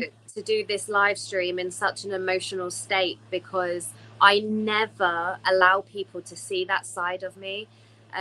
But you know, I can't be hypocritical in that state, because I'm forever telling people, you are who you are. You are human. Hmm. You should We're let your working our emotions way out. through it. You know. Slim says, "Do you think Diana would have made a good queen?" I A do. million percent. I do. I think everyone was waiting for that day to come. She would have been a different kind of queen. Oh, She would have changed some absolutely. stuff. I She mean, would have changed some stuff. our Lizzie, I tell you what, she's just one of a kind, and she is the best of the best. But I think Diana would have took that step over Lizzie, like, and Hmm. again, and And I I say to this day, just watch out when Kate takes that crown. She is going to change this world in such a big way, in a positive way. I But think yeah, when and my the thing that I'm waiting on, I want to see if it happens, is when William takes the throne, if he will restore his mother's YRH title. Because Yeah. the boys said when they made the throne that that was something that was their endeavor, that they were going to restore her Royal Highness title, because that was stripped of her, and which obviously would have been in the divorce. I mean, rightfully so, I guess. But they believed that she had earned it and that she should have been able to keep it. And I was like, it'll be interesting to see if they still carry that same sentiment when the time comes, when for William, when it comes. But you know, I don't know. It'll be interesting to see what Charles does, but Yes. I mean, we I need can to give him the imagine. benefit of the doubt. Hmm. Everyone kind of puts him on a lower pedestal because of the whole Camilla thing. But let's be Hmm. realistic. He is a good person. He does care. He cares just as much as his mum did about the country. He loves Hmm. his children. He loves his nation. He loves. Do you know what I mean? He is a good person. He just made very bad decisions, like bad He choices. went with, I will say this much, even though like I said earlier, the way Camilla came into the Yeah, family was not appropriate, but he yeah, followed his heart. It may not have been the best way to do it, but he knew who he truly loved. exactly. And who are And any of us to say that you cannot love anybody? You know? and I think he had room in, honestly, and this might be bold, and I know this kind of goes against my own moral compass, but he had room in his heart for both of the women.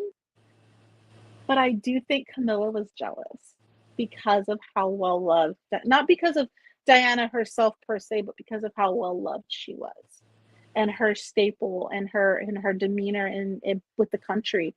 And so she knows she could never compete with that. Yeah. And she knows she would never have his children, you know, things like that. She knew what she was up against. Hmm. But Charles followed his heart, and they did marry, you know, and things like that. And they did wait on the marriage. Yes, So, you yes. know, I they mean, did wait a they were bit. very respectful as to the timing and when they was going to do that for sure.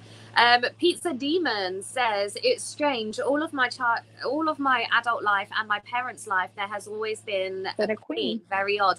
Yes, she ruled the throne for 75 years. Can you 75 years. imagine? And the way it went about it, and it was so sad as well because like her father was king, and when he passed, one, she was in a different country doing charity work, um, and she, when he passed, she had to take the throne straight away. Yeah. She was coronated, and I don't know if a lot of people know, like the queen has two birthdays. She has her Her birthday court her, and her and her coronation birthday. coronation day. So I believe that the same thing will happen with Charles. He will be king right now, but his coronation will come. It Hmm. will be Oh very yeah. soon, like as well. But They usually wait till after the grand mourning of the passing. So I think they'll, you know, after her funeral and everything, and they'll wait. Hopefully they will, because I think they will, because they know how much the queen meant, and they know that the nation needs that I time. feel like they're And going to do it a little differently. Yeah, yeah, that's what I feel. Um, King Charles the Third, is he really? Is it the third? I believe Yeah. so. Yeah. Oh Hmm. gosh. Yeah, because he didn't carry on the Charles title to his son. He gave him William, which I Yes. think wasn't that Diana's idea, was Yes. to change it. Yeah, Yeah. she's such a rebel, but he looks like a William. He does not look a Charles to me. He No, looks a and William to Harry me. is a Harry as well. Like their Oh names my God, are Harry. Harry. Harry is something else. Now, a lot of people don't know where I grew up. There is a Navy base. Um, in the Imperial Valley, there's a Navy base. That's where Harry went to go train with the Navy in America. Yeah. And he would go to the local mall that I was working at all the time during that time with the Navy guys. So I got to see and meet and sit in the same space as Prince Harry. And that guy was something else. He loved Mexican food. That's why when Shani went to Mexico, I was like, you got to try these tacos, because Harry loved them so much. He would sit there and he would mac down on food, and he loved it because you had to know it was him. He had people around him, he had guards, but they really reared back, and all the Navy buddies were around him and everything. Now he could go certain places. He couldn't go everywhere. But yeah, it was a big old deal. Like, did you know Harry was at the mall, the local mall, and it was like he went to go buy like clothing, and he was just experiencing things. And yeah, he went to go train with the Blue Angels, Yeah. which train out here. And it was like I sat there and I was like, you know what? He's a lot shorter than I thought he was. Like he wasn't, because William's so tall, and Yeah. I guess I expected Harry to be a tall. I mean, he compared to me, I'm a midget, but I mean, I was like, I thought he'd be taller, and he's not. And he's scruffy looking, and he's adorable, but yeah, I was like, and he'd sit there and he's just like a grand old sight. He doesn't care. Like, granted, he could be very proper when he needed to be. He knew the rules. But when He he was was a in that, rebel. when Like he was his arm's length grandparents. away from everything, oh my gosh. Oh my gosh. The sense of humor within that family is something that not a lot of people know about. Like, they were very proper when it came to like seeing them on the TV and stuff, but Hmm. it was the behind the scenes things. They were just funny. They had humor. They had Yeah. jokes. They had banter. They Well, just, two brothers especially growing up, can you imagine? And you got one that's a little redheaded demon brother, like how William said he grew up, he was the demon one. And I was like, oh my God, he just called his brother a demon on national TV. But they had that like rapport with each other of like, they were kids. And that's because Diana gave them that. She gave them that ability to be brothers and bond like brothers and not just royal siblings. They got that opportunity. And I yeah. think that's where Harry had a lot of his mom, had a Oh, lot of Diana, had so much Diana in him. And I loved it. I loved seeing him grow up. And granted, he did some stuff. I mean, let's not talk about the Halloween costume, shall we? But yeah. Harry, what were Yeah. he wasn't thinking, but he did some stuff in his life that tested the boundaries. And yeah, almost have to sit there and be like, yeah, he was a nutter. He was going to do it, whether you told him yes or no. So, which also is a lot of his grandmom too, believe it or not. Absolutely. She had that too. All right, Slim, thank you so much for Take joining us. care. And Take say care. hello to Lisa and Dustin for us. Yes, say hi to the South Cax for us. If you have the ability to go to two streams, please make sure you're going to Slim's and say hi to the South Cax for us. Yes, guys, go on over and say hello. Good people. All of them are good people. But Keith yeah, says met Harry during his flight training with the for the I can't, Apache, yeah, the Apache helicopter. Apache. Not at all like most officers. Yes, he's very down to earth. Like, that's what I mean. Like, when you see him, he's not, at least when I did. I mean, I can't say how he is now, even though I know he's up in Los Angeles most of the time. But which I'm always like, keep an eye out for Harry. If he's driving, we're all in trouble. But he, when you see him, he's very caring, very charismatic. But at the same time, like, he's goofy, he's fun. He's not at all like what you would envision, in terms of like, he's a British royal, that type of thing. But just a really good guy. Yeah, I mean, I think if we give everybody an opportunity to show who they are, innately all people have good in them, like they aren't what we always think they are. So absolutely. I definitely think from like Queen Elizabeth II, from her onwards, they really changed the mhm. monarchy for the better, for the good. It was like, right, we're here, and this is what's happening. Like, we're gonna make a better world for They everybody. didn't fear they didn't fear the change. They worked with it. Even though it may have went against old rule, they worked with it to the best they could. Yeah, I mean, obviously, like with Queen Elizabeth, she still had to respect the fact that some people are um they're very set in their ways. yeah, And that's true. If you go into certain British homes, they have traditions, and don't you dare step outside of those lines. Like, you will be never invited back if you do. But if there's some people that are very strict on that because that's how they were raised. yeah, And then there's some people, the more modern generation, or they've just adapted to modernisms. modern mannerisms and stuff like that, where they're a little bit more understanding, if not accepting, at least understanding of how things are now. And I think Elizabeth she tried her best Yeah. to incorporate the modernization of standard and people, because I mean, she loved everybody, and that's what she would say, is she has to love her people in order to be the proper service that they needed. So she had to accept even, the most rambunctious and against the grain people, and understand their voice and opinion. So Yeah, absolutely. 100% agree. yeah, a lot. See, Harry will meet just about anybody. Like, Yeah, that's yeah. something I've noticed. He will meet just about any, because he would go to pubs and just go eat fish and chips and stuff like that. Like, He went you out know, dancing, clubbing, and got himself and into if a little bit of trouble sometimes. But yeah, no, he most just of the loved to time, be normal, and he wanted to be treated normal, for because sure. look at it this way, he knew he was not taking that throne. He knew as soon as his brother wanted kids, he knew he came after the kids in line of succession.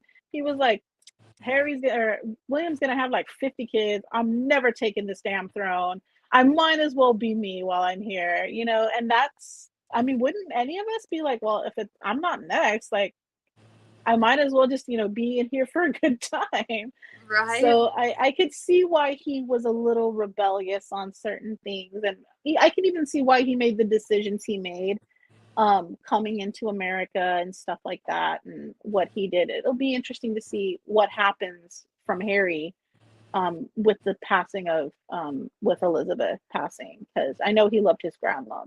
Yeah. She raised them, so Yeah, it'll absolutely. be interesting. And it'll be interesting to see if the brothers can still bridge gaps that they had I with hope so. everything. I hope They so. need to. They need to. They really do. I mean, there's only them. So, them and the kids. And their children need to be able to be around each other. And I hope that the brothers understand that their children deserve that tightness that the boys didn't get to have with their cousins, and stuff like that, because they really didn't get to intermingle on like a social level as much as they should have been able to. And William and Harry's children are just stair stepped in age, and holidays are coming up like Christmas and whatnot, and all those children need to know that they're loved, Absolutely. and enjoy family together. Yeah, I agree. I totally agree. Now, one question. I mean, can you imagine if Harry did become king? Oh I mean, shit. I would love to see that. I just don't know what would happen to Britain. It'd be just one big party, I think. He would have holidays that didn't exist yet. Because Right? he'd be like, you know what? Did you need a day to just take your shoes off and walk around? All right, that's a holiday. We're stamping that in. Like, but Harry he would change the monarch. I'm sorry. He would it would be totally different. Oh yeah, Um, I think there would just be less of the sternness, not necessarily relaxing the strictness of things. I think he does have a respect for that, but I think the sternness of why that rule's in place. Like, he would absolutely. soften a lot more things up, and instead of being like slowly progressing into modernization, I do see him more of like galloping into that. Yes, But he also has, see, the thing is, if Harry was to be a king now, I could see how he would want to change so much. But if you were to have him in line of succession, all along, I don't think he would have been as rebellious as he has come to be, absolutely. or I as think he'd different. definitely follow in the footsteps of Elizabeth, Yeah. but with his own flair, for sure. Hmm. Diana's boys are very grounded thanks to their mum. Yeah. Absolutely. She gave Absolutely. them that.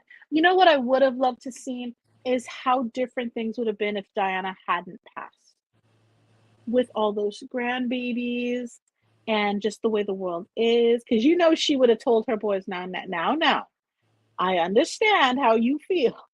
but please keep in mind who watches. She would have protected them so much. I think William would have been a lot different if his mom was still around, as far as the way he presents himself and the way even though he's a very he's nowhere near like how his dad was or anything as far as the like detached almost feelings with emotions. He's a lot more of a charismatic person, but I think his mom would have kept him a lot more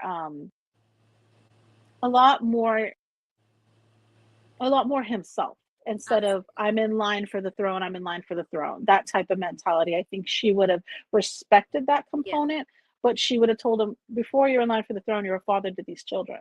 You Yes. know, before you're in line for the throne, you're this, you're you. And, you know, to enjoy his time with his wife and things like things that she didn't get as a result of being, you know, married to someone who was in line for the throne. Like she saw both sides, you know. Yeah. And I think if she was still alive, imagine how different things would have still been, you know? Yeah, and I definitely Uh, think she would have made an even bigger like impact with the whole Harry and Meghan and mhm, William and that whole situation with him now being over here. And I think she would have been like, right, you in this room right from now. here. We're going to talk about this. Not aggressive like I just said it because she wasn't like that, but she No. would be like, right, you're I brothers. think she could be aggressive to be like, "You two," that because she would have spoke their language. If they needed aggressive, she would have been like, "No, come here." You know, and she would have told them, you know, you came from my body. You're my heart beating outside of me. Like, you know, the blood that's in you is not just royal blood. Like, you know, don't get all this tangled up and forget who you are as brothers, you know, and all that. And women First should and never come in foremost, between your brothers and brothers. Yeah. you know, and choices about women should never come between brothers. I mean, it does even for normal families. Like, I don't like your wife, you know, like or whatever. But you don't have to like them to still be like, that's still my brother. You know, that's still my family. And, you know, come what may, you know, because that's the way Diana was. You know, she was like, we'll worry about it when that bridge comes, you know. And that's how I would feel like I would have loved seeing more of her as the boys grew, Oh, because I think it would have absolutely. been so different. Things Yeah. would have been so different. And she would have loved those babies to no end. And she would have kept those boys with a very caring relationship with each other. I just don't think Charles nurtured that. And I know Camille didn't, you know, she didn't. To be honest with you, I don't think she cares outside of the lines too much. She kind of just goes with what her husband says, Yeah. you know, but I don't think she sat and was really like, you know, interested in if the boys were, you know, talking or not talking. You know, she was trying to do what was in accordance to what needed to be done. But Yeah. that's just my Absolutely. opinion. I don't know. Maybe she has some jealousy on them because they're Diana's boys. I don't know. You know. Pizza Demon says the problem was, I think, was with the old school monarchy was very detached from the everyday people. That is Hmm. quite true. Like I say, before Elizabeth, even Right. like the Queen's dad, he tried. You know, he was very different, and he wasn't supposed to be king. It was Nope. actually his brother, if anyone actually knows that. His brother was supposed to be king, but um, he fell in love with the wrong type of lady. She was semi lady of the night type lady, but they fell in love, and it was obviously a big no. He was to Yeah. become king, and the rules still was he had to marry another royal. But Right. he was like, no, this is, and I think that's where the stubbornness comes from within the royal family. That no, this is how it's going down. It stemmed from there because he was the very first one to go against the monarchy. Hmm. So he was like, well, I'll step down then because this is Yeah. the lady that I want to be with. So the crown was then passed on to Tough. his youngest brother, George. I'm terrible with names. I don't even know half my family's name. I don't know. I'm joking. But yeah, the crown was passed down to George, King George, and he had a terrible stutter. Again, I don't think anyone knew that, and he had to go to like therapy and stuff to learn how to speak, because he had to do speeches, and he was so scared and nervous, and he didn't want it. He didn't want to be king. He didn't want anything to do with it. But I tell you, he did very, very well. So can you imagine if George didn't become king and it was still his brother? Right. Like the whole monarchy would be Be completely so different different still. today. Yeah, in the line of succession, if it doesn't fall a certain way and it ends up going in another direction, it completely changes everything because it's based off of, what they, they're in charge, like what they want to uphold and how they want to uphold it. It's that's what you have in a monarch. I mean, it's they're a representation of the people. So, Yeah. That's right. It was yeah, Edward and Mrs. Simpson. It was her name began with S as well, didn't it?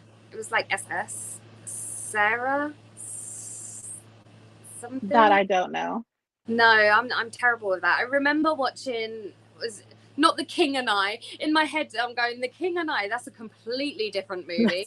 I was The like, that's a King's little Speech. different, sis. The If King's you Speech, guys yeah. haven't seen it, um, That's a go good and movie. watch The King's Speech. That movie is all about Queen Elizabeth II's dad and how Mhm. he took the throne, and how he had to, you know, try and uh, cope with his stutter. So Mhm. it's very interesting, very interesting. And these types of movies as well, I know you should never believe what you see in the movies and stuff, but when it comes to movies on kings and queens, especially Elizabeth, um, it's spot on. Like the movies have to be passed by It's a them. good movie. It Oh, was done really well. oh my gosh. I didn't know anything past like before the Queen. Nothing until I watched the King's Speech. Wow. And they even have little scenes of when Queen Elizabeth was a little girl and stuff, and like she would sit next to her dad whilst he's like practicing. Hi, fart. When he was practicing to talk, because he would pre-record in the beginning. He would pre-record his speeches that would be broadcasted on the radio, um, because he had to sit there for hours and really try. His stutter was so bad, and the more nervous he got, the worse the stutter got. But yeah, Queen Elizabeth, she would sit as a tiny little girl, like holding his hand whilst he was making his speeches. I can see better in the laptop. Look, fart. I see you. Where are you He's trying going? to he's just trying to be playful. He wants to be like held, but at the same time, no. Hey, get over there. Say hi to everybody. Say hi. Hi, fart. Say hello. Hello. Say hello. Okay, fine. No. Is it cuddle Oh, just time? hold me. Yeah. No. And this, like, for whatever reason, Fluff has really bonded with him. And so it's like this little one, when he hears him come home or he comes through the office door, like he runs. He like scampers off to him and he'll be like, he was waiting for me. And I'm like, yeah, he kind of does. He's so spoiled. This is the one that like we had to bottle feed and all that. Like he would have not made it if we hadn't like taken taken him in. I'm sorry, Queen. I'm being rather improper. Who came up with tooken? Someone came up with it and destroyed language for me. Right? Tooken. Tooken. I've taken it away. Tooken it away. Oh, that's funny. But, I feel a lot better than I did earlier. Well, I figured, I was like, let's just go and talk about all the amazing things that she did and was and celebrate her and in a similar way thank her for her tenure on the throne Right. and I mean if we were to do a real justifiable stream of like really talking about her timeline of events, she just did so much, like so much changed in the entire world during her lifespan. Like she Yeah. saw all kinds of things. And she watched other nations go into Great Depressions. She watched them come out. She's watched countries go to war and come out of it. Like, she has seen more in her lifetime and the transition of technology and so much than like can you imagine when she was a young girl what how limited things were, in the comparable. She watched things in a more of a primitive matter and then all of a sudden become driven by, technology and computers and all that. Like, she's seen so much. Like, she just happened to exist during that time frame and still ruled a country, still was a queen. Like, that's phenomenal by any account. That's phenomenal. Absolutely. Oh, and she did it with grace and flair as well. Hmm. Never I couldn't have once done was that. there a moment where she was like, okay, like I'm in front of the cameras, I need to look beautiful and I need to be this way. Like most girls are, we all do it. We're like, quick, put our makeup on, do our hair. We got to look beautiful. And all. She was just like, I'm a lady. Like, and you could tell by the clothes that she wore, how she Hmm. held herself, how she spoke, how she addressed people. She was a Hmm. lady. Yeah, Hmm. She she's was the lady. she was. She She was is the the true British Rose. I She just, truly I is. just carry the British Rose for her. And you brought it to America. And Absolutely. she's looking at you like, well, don't let them screw it up like they did last time. Yeah. But just, it was I'm in shock that that she has passed. And it's a shock that, like, when it's gonna happen, somebody's just at that advanced age, but you're never prepared. You're never like It it's was just it like we said earlier, with Prince Philip passing this year. We knew it was going to happen. It's just the way it goes with, Mhm. you know, with loved ones that live their lives together till the very end. When one goes, the other one does very shortly go after. And I truly believe it is because of heartbreak, Yeah. like for sure, like it's of a broken heart.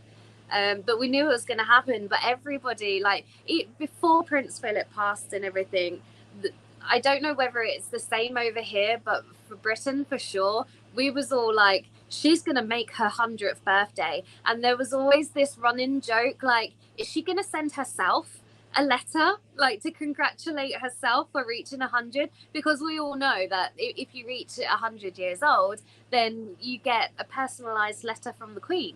And it's Yep. just an amazing thing. So it was just always this like running joke, I guess, not in a bad way, but it was just a running joke that, is she going to write herself a letter? Like, what happens? Does she have a little tea party with herself? Like, happy 100th. Oh, thank you. Yep. She But probably we would always have thought too. she was going to make it as well. We really, really thought Yeah, she was going to make it. it was just one of those matter, like, in my mind when Philip went, because Philip had so many health scares towards the end. When he did go, I was like, she's gonna hold her head high, but at the same time, she's going to be almost a shell emotionally, like that because she could separate herself from Queen to her personal family. And I think that part that was personal family, she felt like a shell of a person because her partner, the person you wake and have tea with, or in our case, coffee, the person that you consider in your day, in your life, is no longer there. So now she's just like all she was no longer the wife, she was just Queen. And I think because there was so much of that component of her missing that we didn't even know about. Like, obviously, we don't know the dynamic of their marriage or their relationship or who they were on a day-to-day, personality. Yeah. Um, we don't know how much of her, and him, the bond they had or anything. And I think it was obviously pretty substantial because she went not that long later, but I think she really truly missed him. how could she not, you know? Absolutely. Shani, are you an expat? Yes, I think I am. I haven't deserted Britain. Okay, no, technically I have, but I'll always be British at heart. I will never ever forget where my roots come from. No matter how much I've always dreamed of living in the USA and just being in this wonderful country. I know there's a lot of you that are probably sat there going, "Are you bloody crazy?" Yes, I am. But it's just, I have this weird thing. Okay, I don't know if anyone believes in this at all, but I feel like I had a past life here in the States because from the very first day I could draw. So I don't know, like actual pictures around the age of 3, 4. I would always draw, and this is no internet. We didn't have internet or anything like that. Not like our phones and everything today. But I would draw aeroplanes. One, because my granddad told me he was a pilot, and I soon found out when I was 16 that he wasn't actually a pilot. So I always wanted to be, I called them a trolley dolly, but the aerostesses. So I'd draw pictures of aeroplanes with my granddad fly in the plane, and I would be with the trolley giving people the food in my pictures. But the strange thing is, as a 3, 4-year-old, on the back of the plane, on the wing, I would draw the American flag. I'd never seen it before in my life. I didn't even know what the British flag looked like, not at that age, but I would draw the American flag on the wing of the plane. I mean, even my mum still has the pictures. I will try and get her to find them. I don't know whether she will be able to, but I will try and get her to find them. And if she can, I will tweet out those pictures. But yeah, I was about 3, 4 years old, and I would draw the American flag on the aeroplane. And even my mum was confused, like, where did you even see, like, where? There was no possible way that I would have known anything about America or know what the flag looked like. So that's strange. So I've always had a connection to the States in a weird way. But having said that, I will never ever forget that I am British. I don't think the Brit will ever leave me either. No. Yeah. You've been here for, you've been here for a year. Almost a Just year. almost a year. On the 23rd of September, it will be a year. This is her anniversary of coming to America. Were you in Mexico at this time yet? I think so. Yeah, I think I'm in Mexico. Yeah, I would have been Mexico now. So she was yeah, a Mexican for 2 weeks. my feet touched American soil. And so she was a Mexican for a minute. She was a Mexican for 2 weeks. For 2 weeks, she was a Mexican. And I remember sending her food every day because I could read Spanish and she could. Oh my gosh, it was so hard. Oh, okay, guys, let me tell you. So the gentleman that worked on reception, I think he owned the little hotel. It's like a motel hotel type thing that I was staying in, and he didn't speak any English. And I had this whole trouble with my phone over there. My phone charger, because of the heat, disintegrated, so I couldn't charge my phone up, and the only way I could contact anyone, poor PLE, was going out his mind. I had to email Fluffy and Jenny, just to be like, to keep the communication going, and from my tablet. And the signal, the internet was terrible, all this. So it was going really bad. And I'd been there for about a week, and something went wrong with the payment for me to stay there. So the guy was really, really nice. We figured it out. He gave me time to pay. He was so nice about it because he could see the frustration and the upset. And, you know, he knew I was by myself, British, and he was just like, it's going to be okay. There was a British man that worked there too. He would come in with his laptop to work, but he knew Spanish, and English, obviously. So he would kind of help the communication. But this one time that man wasn't there, so I had to download Google Translate onto my tablet.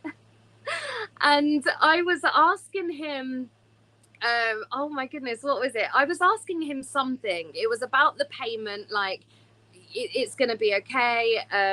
Oh no, my charger. I had ordered a Yep. new charger, and I was having it delivered to reception. So I was trying to tell him through Google Translate that my charger was turning up, so to please keep the box. But what I actually said to him was, I kicked a donkey. Can you please look after him? Like, or something, like it was something about me kicking a donkey. Something about an ass is what she told me. And I was like, what did you say? Yeah, I kicked the donkey up the ass or something like that. And he was just like, what did you do to a donkey? I was just like, oh no. But do you know what? It must have been God shining down on me or something, but because that Englishman walked in right at that second, and I'm like panicking because the dude behind reception was just like, I don't know what's going on. She's telling me something about kicking a donkey. I don't think that's right. You shouldn't really be doing that. And I spoke to the Englishman. I was like, please help me. I'm telling this guy about kicking a donkey. I don't know what's going on. I just need him to know that my phone charger is arriving. So as soon as I get that, I'll be able to make payments because I'll have my phone. That was the whole problem. Like my phone was dead. I couldn't make these payments at that time. So luckily, this guy helped me, but it was hilarious. Like this Google Translate, don't ever trust it, especially when you're trying to talk to people who really don't speak English. It doesn't help. Shani's typing in words that don't translate dialect wise. And I was like, oh, Google Translate didn't realize what you were saying, and it tried to make sense out of it, and it said this, but she'd be like, sis, how do you say this? And I was like, okay, this is what you're gonna say. And I'd have to like type the sentence and then how to pronounce it, because also the way she was saying things were off. And Oh no. so like at the time, Fluff didn't have his ID, it had expired. And so we couldn't go over to Mex until he got his ID, his current ID. And he wouldn't let me go by myself. Well, you was Fluff. heavily pregnant as well at this That's point, true. so it's That's understandable. very true. And I was like, he wouldn't let me go by myself. And so I was like, okay, so here's what we're gonna do. I'm gonna DoorDash you like a whole bunch of stuff. Because PLE's calling me and he's like, to hear my brother upset, to the ounce that he's upset, he was like, because when she had booked this hotel, they were supposed to have like free breakfast and stuff like that. Well, it was, the virus was going on. So they didn't have any of that. So literally she was without like food, other than to take the small walks to like the corner market, which was kind of limited on stuff. And I was like, he's like in tears. He's like, I don't know what to do, Jen. And I was like, you know what? I got an idea. So I went to figure out which delivery services like DoorDash or Instacart or whatever worked in Mexico. And DoorDash does. So I just set the address to her hotel. And like, I remember that night, like, I sent you like what, a case of water, like a bunch of crisps. It was a box. There was chocolate bars and crisps, and there was like cakes, donuts, food. Oh my gosh, it was and just I was amazing. like, here you go. And then that was just like, because I told her, don't brush your teeth with their water, things like that. I was like, they don't filter their water the way we do. So don't use that. And so I sent her massive amounts of bottled water, like huge bottles too. I was Yeah, like, yeah. Really well. use that for drinking, use that for brushing your teeth. And then like, I was like, there's snacks, there's all kinds of stuff. And then she's like, okay, well, I'm going to go and get myself something to eat. And I was like, oh no, sister, your dinner is coming. Yeah. And she was like, what? And I had sent, they have an Applebee's over there. So she got chicken fettuccine with bread and all kinds of stuff. Steak. Ooh. And So I for was just anyone like, that doesn't know, it's not like I live my life without hi, money. Bat I've Rican. never been hi Rican. I've never been like that. The thing was that got me was all my money went on flights. Now, at the time, um, Trump was having a little paddy waddy with Britain, so he made the rule that anyone from the UK cannot directly fly to the States. Only the UK. No one else, just the people in the UK. So that made it extremely hard for me to travel over. So with the virus going on as well, the flights did not come cheap. So I had just enough, with a little help from others, I had just enough to be able to get these flights. Now the catch, and we only found this catch because this beautiful lady over here likes to do her deep diving on the internet, and she found a video by this girl who travels all the time, and she does it like the cheapest way, the best way. And this girl found a loophole. And the loophole was, if you're from Britain and you're trying to get to the States, you can fly to a country that is not on a banned list or anything like that. You can stay there for 2 weeks to quarantine, and then you can legally pass through to the USA. We couldn't believe it because we'd already cancelled 2 plane flights previously to knowing this because of the rules that were coming up. So we thought the safest place, the best place to go would be Mexico. I get it. I had a lot of my family going, no, not Mexico. We know it's dangerous. It is a very dangerous country. But it was on the understanding that I was 15-minute drive from Jenny and Fluffy.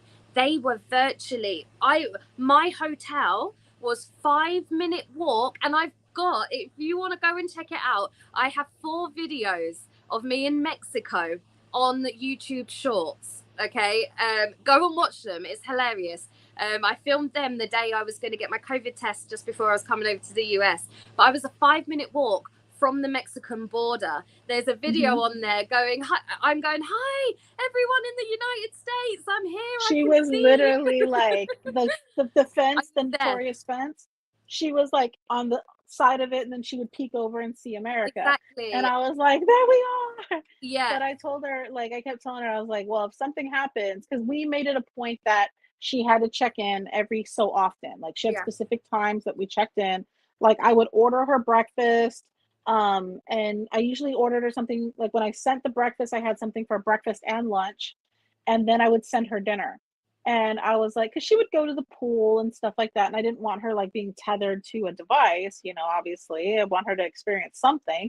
But I would just be like, just check in with me at these durations. And if she hadn't, I told Fluff, I was like, I don't give a shit if you have your ID. I'm getting in the damn car and I'm gonna go look for my friend. Like, you know, I'm going to Mexico whether you like it or not. It's like right there. And he was like, well, so much you going without me? And he's like, I'll just stay in Mex. And I was like, until your ID comes in, fool. And so he was like, and I was like, it's even worse with you over there because you look Mexican and people aren't going to trust that you don't speak Spanish. So so I was just like, you know, we'll check in, we'll do this. And as soon as we got the food situation worked out, we got the payment situation worked out, you know, she was finally able to relax. She's eating steady meals. She was, you know, like, because even PLE was like, what did you send her for lunch? And I was like, oh, she got this, and she's getting Mexican street tacos, and she's getting this. Because I'm worried about enough protein, and, you know, that was the big thing, was she's got to have her protein because she's, you know, I'm just a big person on that.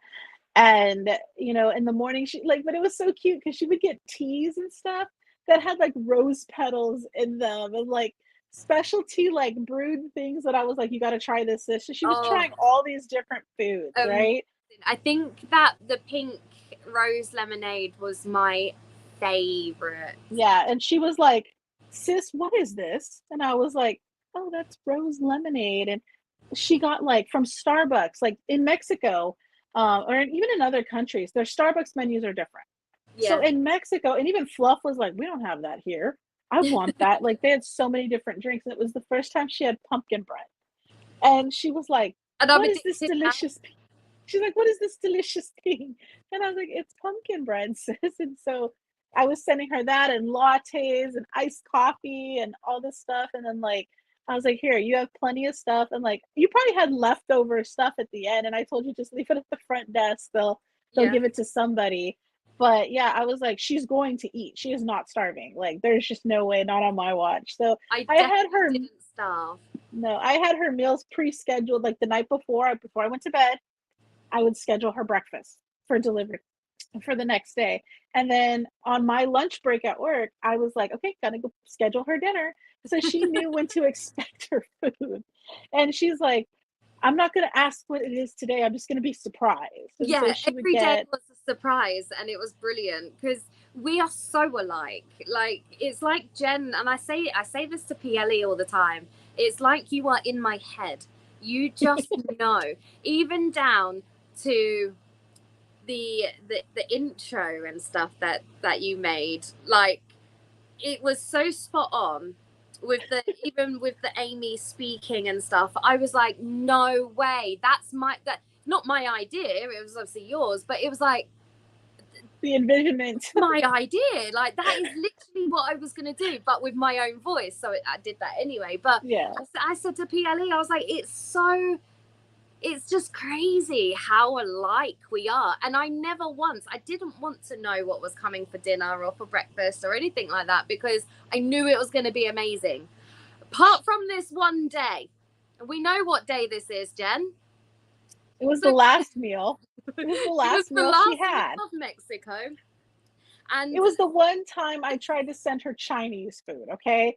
And who would in have those thought little white boxes as well. And I've never had Chinese in one of those little boxes. Like, in Mexicali where she was, they have a lot of Chinese restaurants. There's a lot of Chinese population over there. And I was like, oh, she's got to have some Chinese food before she goes. Uh-huh. And I go and I order it and it's like, oh, what spice level? And I was like, oh, mild, very little. yes, I don't do spice. Mild for Channy was like inferno to her. So she's trying to eat these like noodles and veggies and all this. And And she it was like, it's tasted really, so good. it just burnt her mouth so bad. It I burned. was It like, I'm didn't just so burn my mouth, sorry. guys. Let me tell you, okay? It didn't just burn my mouth. So usually people will be like, "Oh, okay, though that's too spicy. I can't eat it. Very sorry, I can't eat it." No, it tasted amazing, right? And I wanted to eat this. I ate just over half of. I left the tiniest bit in the bottom, but my mistake, where it was so hot and spicy, my lips blew up Swelled like up. big mama lips. Like my tongue, my lips. I had blisters. Like for days I had blisters, and in that heat it was not fun. PLE calls me and goes, I am so mad at you. And I was like, and this is after she's gotten to America. And I'm like, why? What did I do? And he was like, because of you, I couldn't kiss my girlfriend properly. And I was like, I'm Like, sorry. oh no, I'm so sore. He was like, I had to give little light pecks and I've been waiting for like a year to do this. Yeah. And I was like, dude, I didn't make the food. Like I thought it was gonna be like when you hear mild, it's just like Taco Bell sauce, right? You get the mild pack, there's no heat to it, it's just flavor, right? Yeah. Not in Mexico. They're like, ha No. ha. They're gonna go grab this bowl here, which is PLE's, by the way. I gotta send it to him. He got some scorpion. He Oh got the wow. scorpion sauce. The Wow. Tabasco scorpion sauce. It's supposed to be Hey, extra Sophie. hot. Oh, So don't. for in case nobody knows, I have this perpetual need to set PLE on fire from the inside out. And I haven't been able to do it yet. Aside from he did it himself though. He had some of this hot sauce he got at Walmart that almost set him on fire. But I'm always trying to find like something with the highest Scoville count or anything like that. And I'm like, all right, that one didn't do it. Let's try this one. And I bought some stuff that was like just pure liquid capsaicin oil. And he was like, it's not that bad. And I'm like, you're the devil, aren't you? So this one came from like the grocer and it was like people were saying how it's hot and I was like, it's mostly like novelty. I always send him hot sauce. I Oh yeah. always like sit there. If I go somewhere, it's like there's spice to this. Okay, cool. I'm sending it to him. Like we We went to the Whaley literally house and have. he got spice from there. Yeah. We literally have a whole cupboard, like 2 shelves, big kitchen cupboard full of hot sauces. One of those shelves is from you. Like there is just so much hot sauce, and I'm making dinner and everything, and he's like, oh, let's pour this one in. I'm like, oh, let's not. Okay, if You you want pour to it in pour your it own food. afterwards, that's fine. No, I because just Peely's can't. the type that is like, he's eating a burger and he's like, and I'm like, what are you doing? Like, you don't you want to taste your food? Like, no, He's like, we go he to a likes certain spice. Mexican restaurant just round the corner from here, and oh, the food is so reasonably priced, and it's, oh my gosh, it's just so good.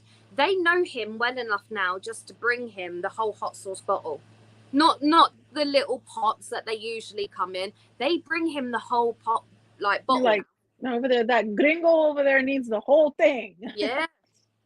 But yeah, he likes his spice, and I'm always like, don't worry, buddy, I'll find you some stuff.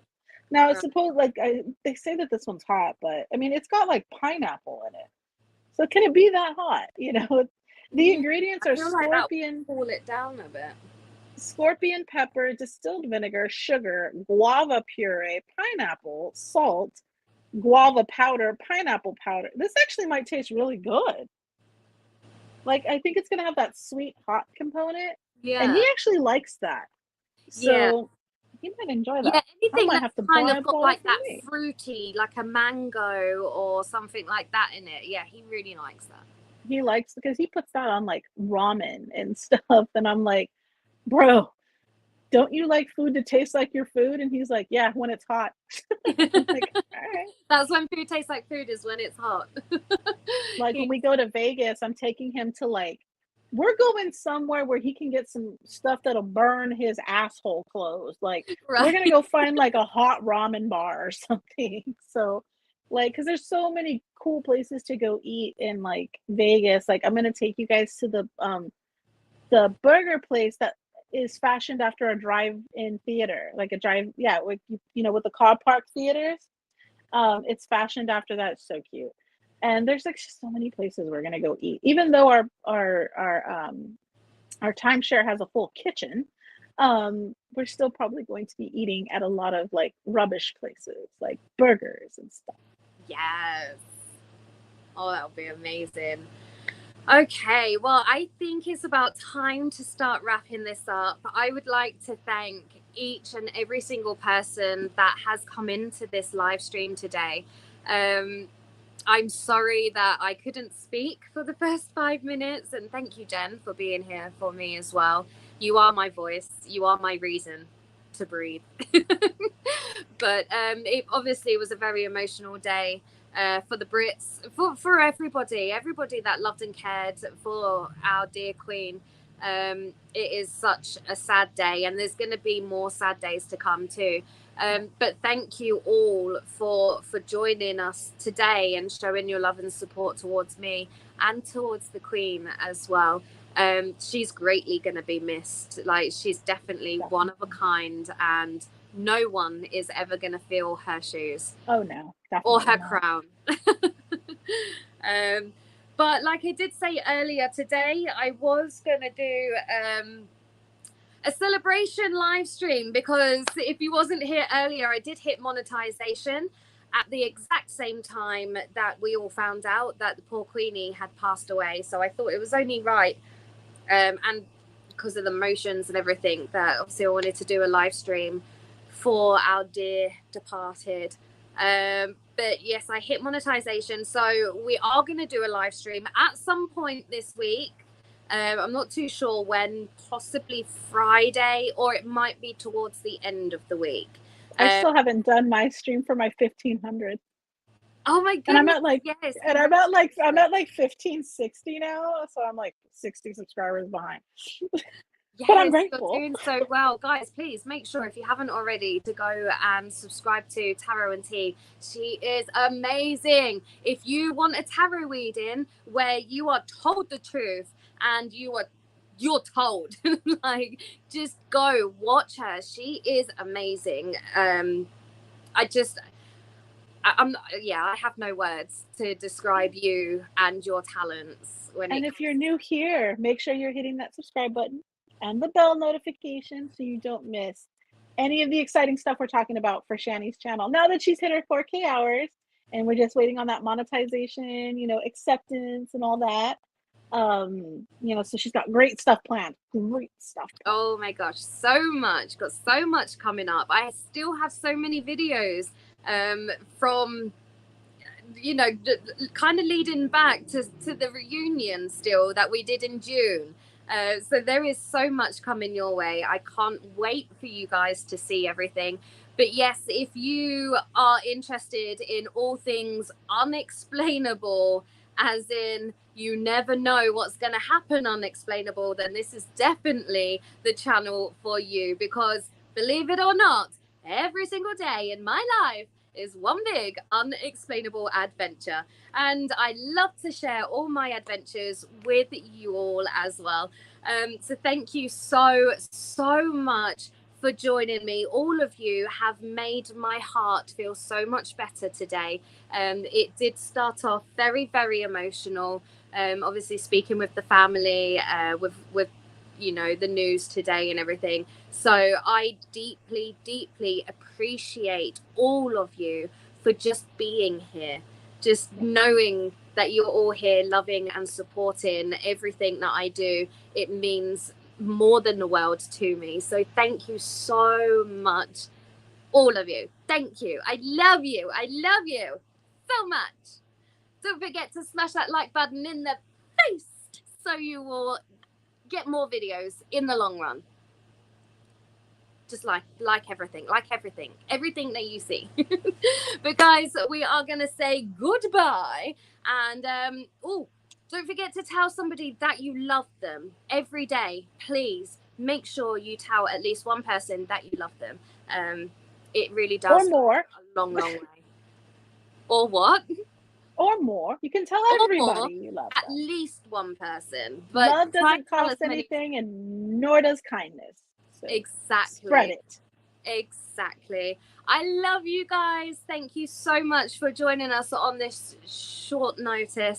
And until the next unexplainable adventure, way out. Bye, guys.